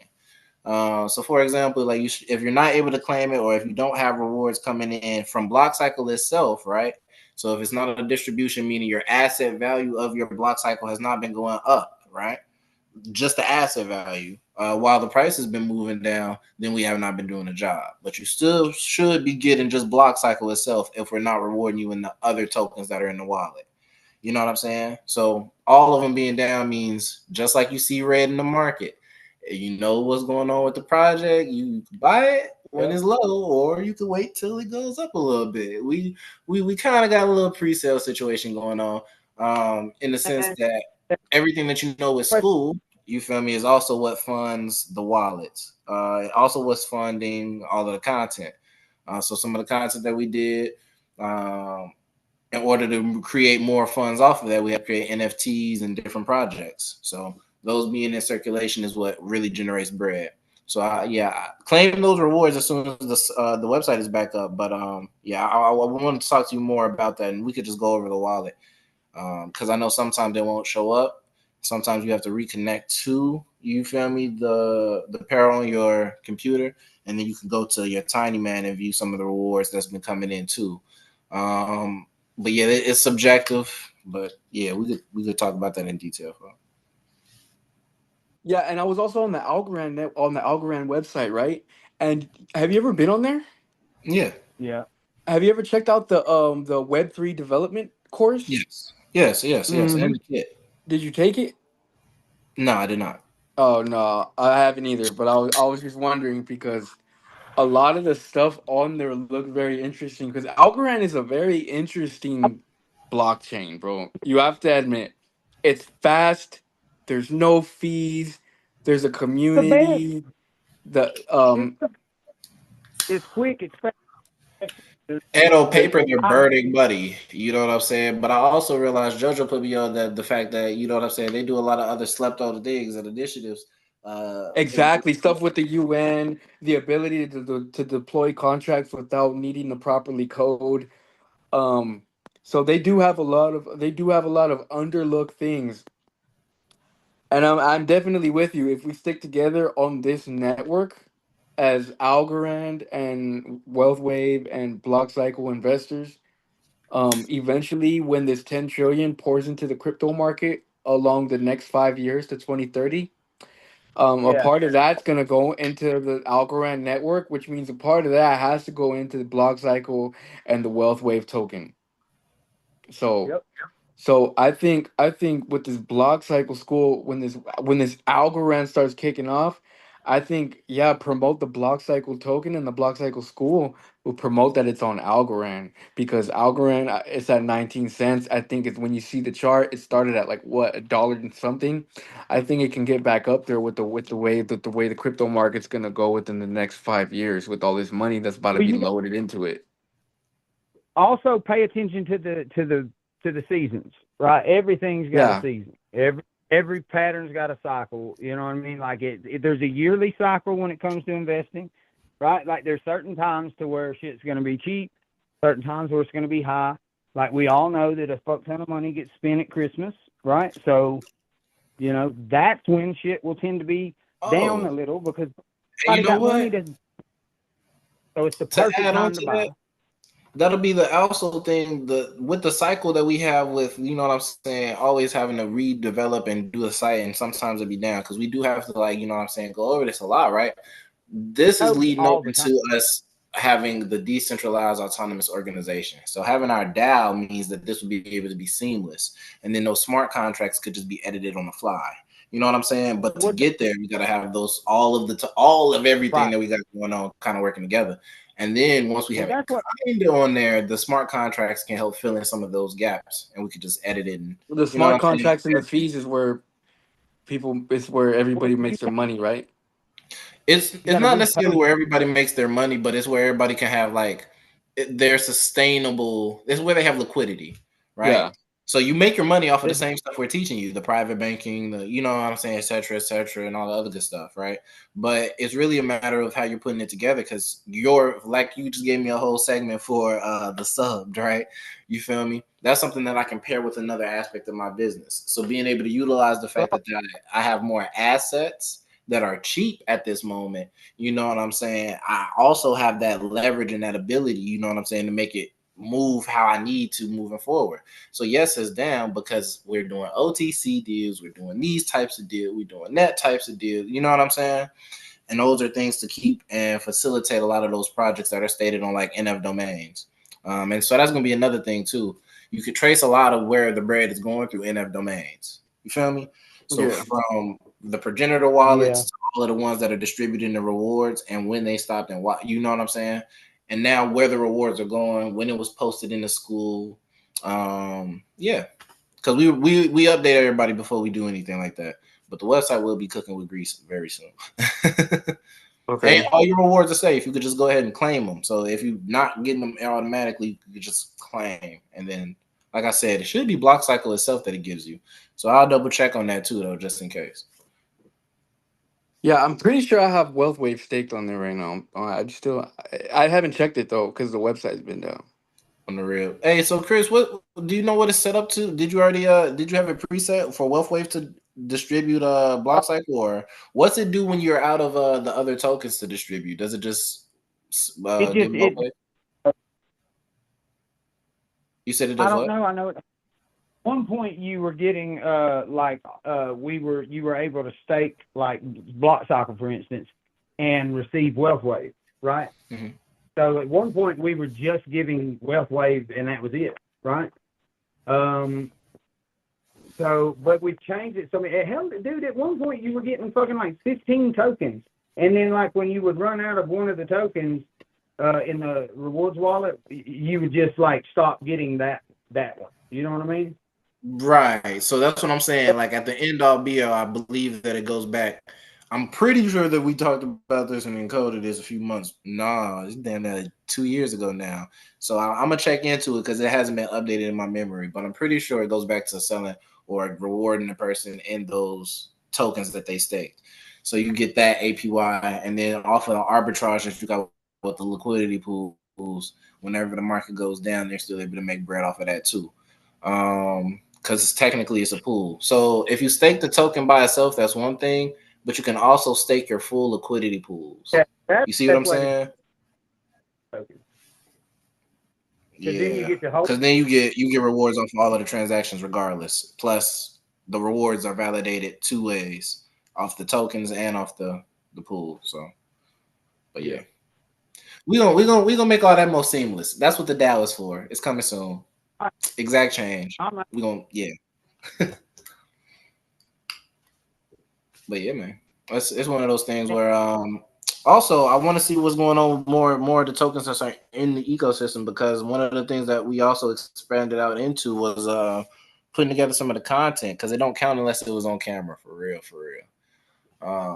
We got documentary content to record too from some of the stuff that we took out of our own non-crypto related, you know what I'm saying, bread type stuff. And yeah, so far so good. Reinvesting off of that project has become a focus of the content.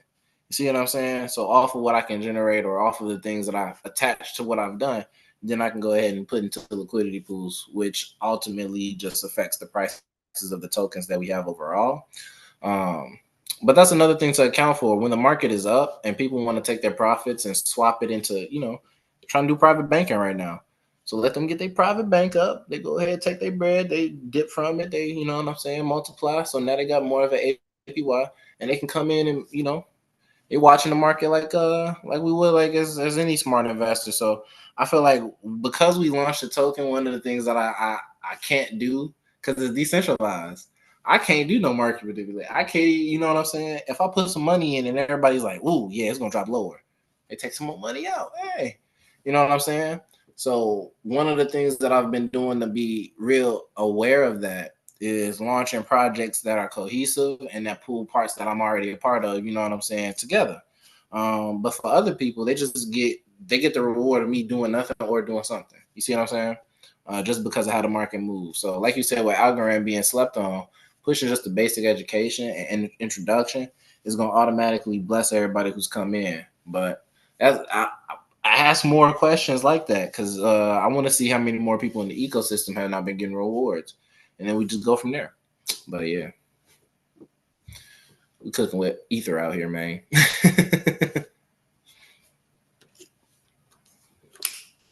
But yeah, Chris, man, I see you still screen sharing too, so I'm with you. But yeah, I got Bitcoin Hyper and so it's another thing, bro. You got an iPhone? No, Android. Android, damn, I had something for you.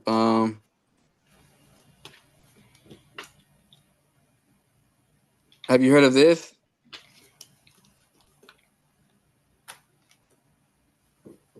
Have I heard of what's that? BlockDAG? Yeah. Y'all put me on. You in it?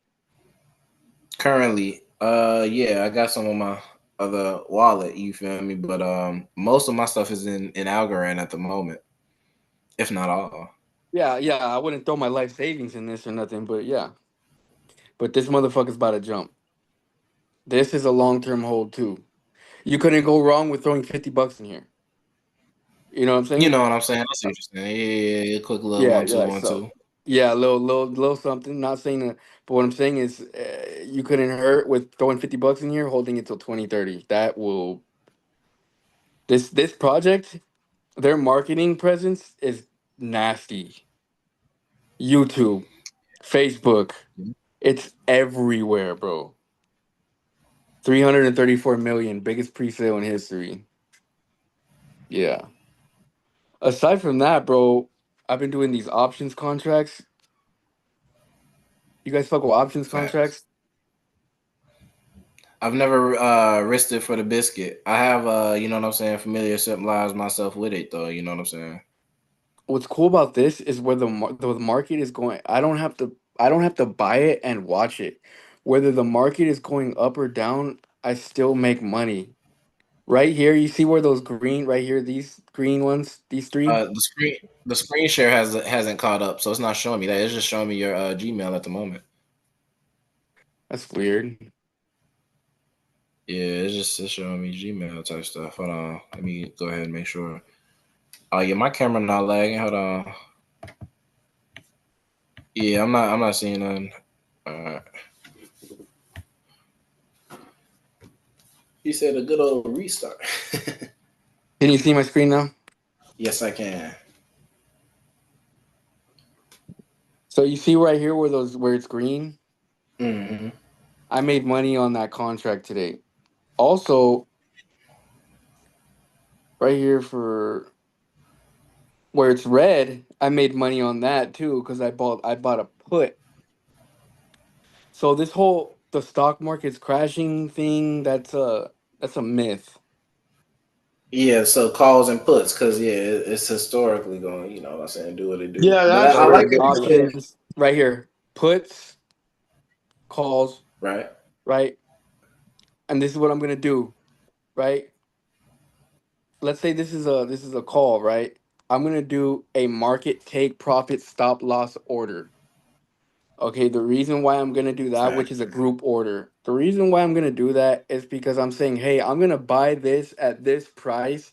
When I make this amount of money, I want you to sell the stock and cash out. I'm Yep. only willing to lose this amount of money, and if I do lose this amount of money, cash me out. Yep, like a stop loss in Forex for sure. Yeah, so I would do this is a $50 contract. I would do a stop loss at $2 uh for 20%. You know what I'm saying? Or sorry, $10. Well, you can take that a step further, and Yeah, and like my I was stop telling loss you would the be other day. 25. I'm willing to lose half my money and I'm gonna cash out when $10. And I would buy that. And if I and also what I do is I follow these indicators. So do you see these green, red, purple, and gold? Hmm. So that green is the 200-day average. That red is the 50-day average. That purple's the 20-day average, and that gold is the VWAP. Now, Yeah. depending where this chart is crossing, like you see how the lines are crossing, like over here. Yeah, See how I the use lines pivot points in the EMA, so the estimated moving average, kind of like what you just laid out, and then also the pivot point between those two points. Mm-hmm. exactly. All of that stuff correlates. So when you're reading a chart, knowing how volatile, like when you first wake up at 6 a.m., the chart's gonna be volatile. I wouldn't Yeah. buy a contract at that time. Okay, I wouldn't buy a contract at noon because the market closes at 1. Yeah. okay, that makes So sense. so when you watch this stuff, like I'm gonna show you a good example. This is a good one to trade. Right here, these red ones, Mhm. this obviously once you start seeing it go down right there and then it goes down and went back up and then it kept going, this would be a good time to buy obviously a put. But you would set it to 5 minutes. See 5 minutes, 1 second, 15 seconds. You would set it to 5 minutes. And you want to watch that indicator at 5 minutes and see how up and down it goes. If it goes like you see this one, Mm-hmm. fuck, I'm trying to hold up. I'm trying right here. Like this one, that one. Mhm. You wouldn't want to right there, you don't know what's happening. This is facts. I see what you're saying. It You go you either don't way. you don't know what's happening. That's not a good time to buy. Wait, You, at the bottom, you said that's your VWAP or is that your RSI? the gold one is the VWAP. Okay. No, I'm saying at the very bottom. The chart at the That's the very 200 bottom. day average. That's a 200-day average. Mm-hmm. Oh, And so as you can see, look, as you can see right here, see this hump? Mhm. Damn. Hold up. See this hump? Mhm. Where'd it go? Right here.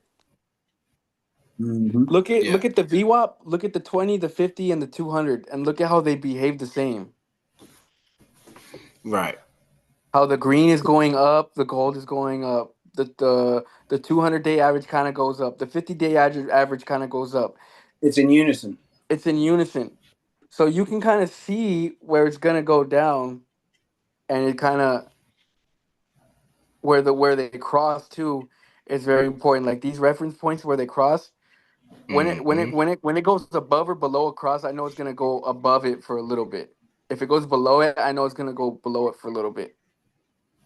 And basically 5 days a week, I'm gonna watch these contracts, and every day I've been making 10% to 15% on my money a day. You know That's what? Thank dope. you, Chris. You just got me like inspired to wake up in the morning and fucking do some day trading. You know what I'm saying? Because I'm a Yeah. swing trader by nature, but that's actually for options I used contracts. to They do say that it's every morning. yeah. They say it's like if you risk it for the biscuit, it's worth it. But also know, like you're actually risking it. Like. But I also feel like if you know what's going on with the market and being Yeah. able to read market conditions, then you're able to like hedge your bets. And Yeah. something you said earlier stuck out to me when you were like block that till 2030, and I'm like for real, like we don't have any long term projects like that. We actually need some stuff like that. You know what I'm saying? Because Like it's like everybody's thinking, oh, okay, right now, okay, we got this, but you got to think, okay, uh, where is this project going to be 2030? Like when I invest in a project, I'm thinking, how long am I gonna have my money in here? Because every project, once I throw my money in the project, it does not belong to me. It belongs to the blockchain. I'm not pulling out BlockDAG, Peep Ascension, Right. Solana. They're giving out staking rewards for 3 years. I'm not pulling out for at least 3 years. And so with BlockDAG, with $334 million in pre-sale, already gonna be about to be probably one of the top assets as soon as it drops. Yeah. It's about to be big, But they and got a partnership with the NBA. I think this project can hit a I dollar, didn't bro. know I that. really think this project's gonna hit a dollar within the next couple years. I really think by 2030 it's gonna be at least $10. Yeah.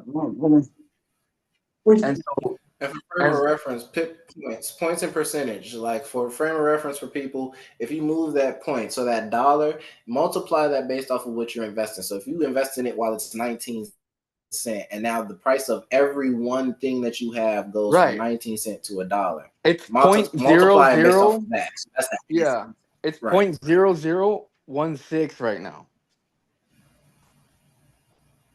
and they're giving out bonuses when you buy it too. They have their own mining. They have a miner app. They have the test net going. They have the nodes. They just shipped out physical miners. They have $100 miner, a $600 miner, a $1,500 miner. Okay, the project is showing. They're all showing their faces. They've worked. All the people that are working on this project have worked on big projects before. This thing is about to jump. Oh, Alex, you're gonna love this. I got something good for you. This is. I'm bringing this up just for you. I'm gonna send you the link. They have a Block DAG grant program. They have a cryptocurrency grant program. They have an ambassador program. They have levels to the ambassador program. The low levels, like you share stuff on social media, you tell people about it, they pay you in Block DAG. Then it gets higher. Then you start going to the events. Then you start doing developing. They have like they are building a. It's more than a community. It is like a innovation. It is an innovation, and it's worldwide, right? They're gonna have contract deployment where you can add to where people can deploy a contract. They can set, if people could govern it, they can set every aspect of the token. You can go on the website right now and go check out how to make a token. You can code it right there. You don't even need to know how to code. It'll code everything for you. It'll deploy it. You get to Then you can stake it. They're gonna have a stable coin. They're gonna have the BlockDAG debit card. Um, the traction and the speed of this project is very scary. And if they don't Yeah, do a good it's job, scary. And I also looked into the tokenomics early when you were telling me about it. But my thing is too, like now you said you brought up another good point, which is they're showing face. So, like, have you watched some interviews with them? Do you like have interviews on Frame of Reference? yes, Like, they show that they have like 1 hour interviews of their and they have I think it's 2 hour video. They're I'll watch that. I'll watch that with a whole notebook. I ain't gonna lie to you. Yeah. look, I'm gonna send you the link. It's on their website. And look, bro, I'm telling you like this. Look, I'm gonna show you right here. Keynotes. You go to keynotes, see this, and you Yeah. go to oh look, they just sent the miners out Okay. Cool. Okay, I see it. I see it. Okay, bet. right here. Ladies Keynote and 3. gentlemen, visionaries and Can you hear? trailblazers, welcome to BlockDAG Even Keynote better. 3. Yeah. This is more than an update. It's a defining Oh moment yeah, in I our remember you journey showed me towards this. I decentralized remember this. innovation. So look, I would just check out their website and I remember this. I would read Well, I mean, like, I would read right here. Look, community and news. Look at this. Um, look, podcast, token symbol contest. If you can join the contest on there and on a create the symbol for block tag and get rewarded if they choose yours. Um, keynotes, the developers hub, academy.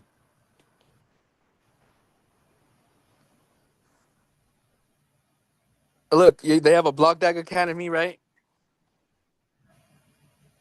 mhm. Okay, I'm looking for the crypto grant program about tokenomics, white paper, light paper. Connect with us.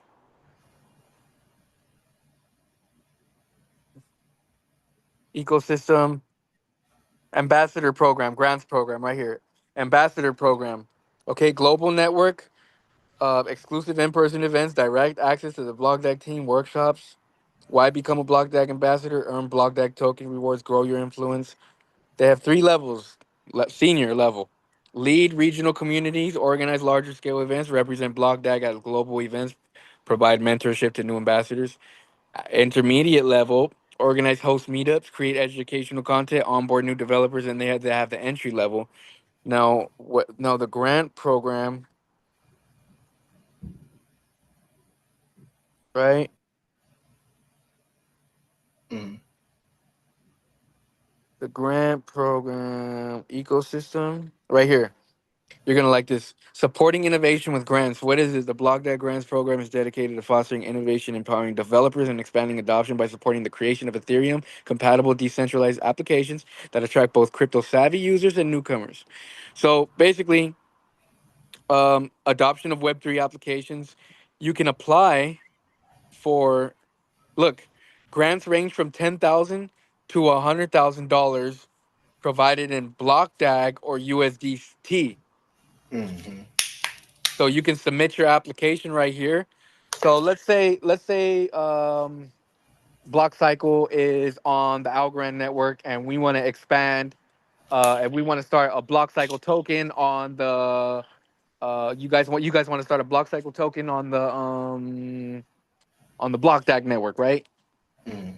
We could say that we're a group of private bankers, we're a group of crypto fanatics, and we're all on all these chains, and that whatever that and you can basically submit the application, and basically get Web3 for Web3 infrastructure for payments like bridging payments like Cash App to crypto, bridging a payment, something like that, something infrastructure that BlockDAG that would involve BlockDAG, right? The I way like it, but let's talk about that more in detail, one on well, all together for real, but like offline. But also, I would my instant proposal is yes and counter proposal, right? Let's go to an in person event. I don't care how much it costs. Let's go to an in person event. If there's a way for us to access without being an ambassador, I prefer that. But then, cool. Either way, I would No, you still don't like have to to be an ambassador for the grant. I think anyone can apply for the grant. Okay. Yeah. No. What does it look like to show up to their events though? Like you know what Events. I'm Let's saying? go right here. Let's go community and news. Um, it would be under here, huh? It would be Oh, under okay. They do podcasts and shit. Okay. about. No, it would be under ecosystem hackathons. Okay. Join the Touch it. Block Dag hack. You talking about go to the event, right? Yeah. So in the ambassadors. get events ready, and the hackathon is to show up to the event. So the hackathon is launching. It's basically like the Bitcoin hackathon, um, and they're located in California. Mhm. Multiple online, so they have online hackathons where you don't even have to go in person, Right. and then they have in person and hybrid events. The first major hackathon event will take place, setting the stage for a year of competitive innovation. March already passed. Mhm. Why participate? Win prize and grants, gain industry exposure, mentorship and learning, fast track and grant partnership. Don't miss out. Start hacking and building a blog. Yeah, so I think this is a very good project. Like I said, they have a whole miners um block tag payment card. Look, bro, they're coming out with stuff so fast. It's overwhelming. Um, miners. Look at all these miners they have, bro. On the real. So Yeah, I'm on their site too. Okay, yeah, I see what you're saying. Times 30 times shit. Hold on, let's see. like I said, I think this is a good project. I wouldn't fucking bank on it and fucking throw every penny, but I'm invested 5K in it, so I wouldn't tell you about something I didn't have my money in. Type stuff. I see what you're saying. Yeah, yeah, yeah. You've Yeah, been pushing this for a good minute, man, but I see what yeah, you're saying. Take it serious and look into it. Explore yeah. the Look into it. opportunities. Yeah, for sure. Look into it. Like I said, this could be the most clever rug pull in history. But however, they survived 3 audits, so they survived. That is saying something for one, and then another thing is the fact that people. I'm about to start looking and seeing if I can find videos of these in person events. Yeah, I don't really care too much about like other people's opinions of what they're thinking of the keynotes Yeah, and that those. doesn't Like, matter. Yeah, we yeah, want to I see need to see. what they're actually doing. Yeah, I want to see people like, hey man, what's going on, man? I appreciate you for coming to the event. You know, I need to see the name tags. I need to see the people with the camera. Like, oh man, I just dropped my shrimp crouton on my shoes. I need to see that. You know what I'm saying? And then I'll go from there. But Yeah, they. I was on the live webinar the other day, like a couple months ago, actually. right. I mean, I see a lot of videos. As soon as I get past all of their videos about BlockDAG and their AMA, the first few things are like BlockDAG, another scam, BlockDAG, Bitcoin, blockchains revisited. So building blockchains revisited. They talked about that, and they pretty much roasted everybody who did show face. But like, it could just be like, hey, it was hitting on them in their youth. So I would have to look at the whole chart. You see where you know what I'm saying? Go at that time what was going on. And if that information isn't available, then I will be a little bit more alarmed. But outside of Yeah. that, yeah, if you got 5K that you can pull back out at any time, Well, it's a pre-sale. It's locked in there. that's the only thing. Yeah. That Well, it's a pre-sale, so you're getting it. You're getting in early. So yeah, I can't pull out until the coin drops. Which, watch, I'm gonna show you something right now. Can you see my screen? yeah, okay, just load it. Yep.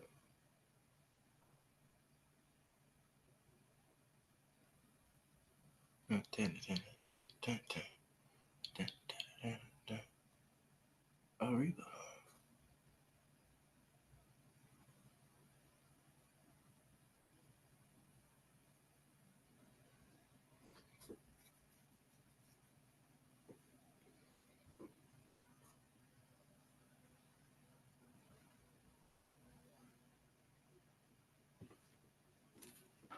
Look, Useful. when the coin launches at 5 cents, my shit's gonna be at 68,000. Type stuff. I see what you're saying. So, like I said, Hey, yeah. So hey, in no, order, rug pull or not. Hey, if you seen these people face and you attended, you got some names you could sue.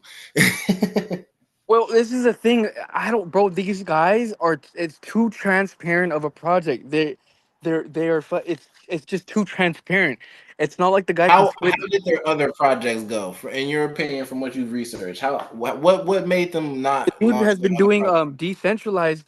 He's been doing decentralized coins, and he has some of the most successful projects. Watch, I'll show him this guy right here. This guy is hella successful, bro. Type stuff. I see what you're saying. Yeah, watch. About Uh, I'm gonna hit folks with the scrub. Even though low key, I need to get my stuff together too a little bit better. But I rely so much on the authentic stuff. You feel me? Like that's why these community cleaning groups finna change the game. People be forgetting about the people. where do you see the team? I don't know.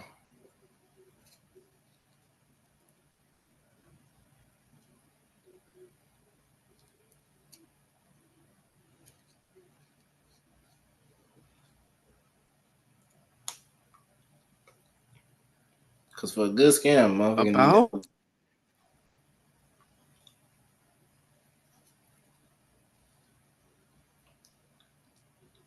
right here, this guy right here. See this guy? See, hold on, now the screen loading up.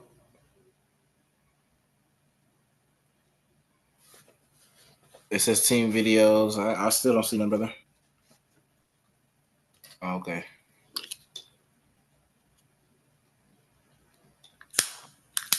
Oh, my bad. That shit loud. you see my screen now? Yes. Okay. So you saying transparent? I was just gonna say I got to get my LinkedIn together. He got his LinkedIn right there. Okay, cool. So this That's dude one right thing. here, dude has experience with fintech and a lot of stuff, right? Okay, he is very experienced. Okay, the people that are doing the technology, this guy that as far as security officer has a very good history. Okay, this is very rare. You do not see face on crypto projects.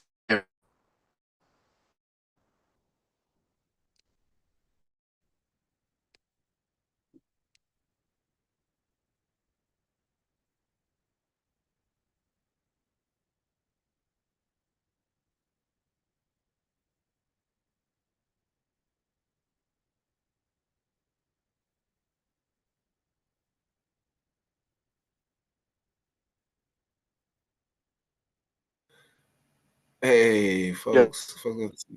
Hey. Can you hear me now? Yeah. Yeah, so it's very rare for a team to show their face in crypto. I've never seen it. So that's definitely uh, they have a whole stock team involved in this shit too. This was crazy, bro. This shit is big. But that's all I got.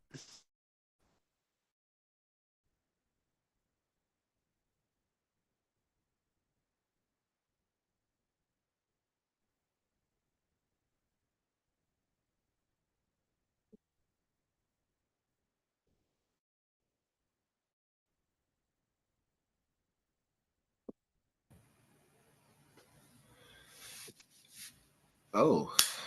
Oh no. Don't tell me you just lagged about when he was giving a real sauce out. You know what I'm saying? So yeah, at this point, this is a little bit of research and development. But what you thinking, man? I think it's a good time to wrap.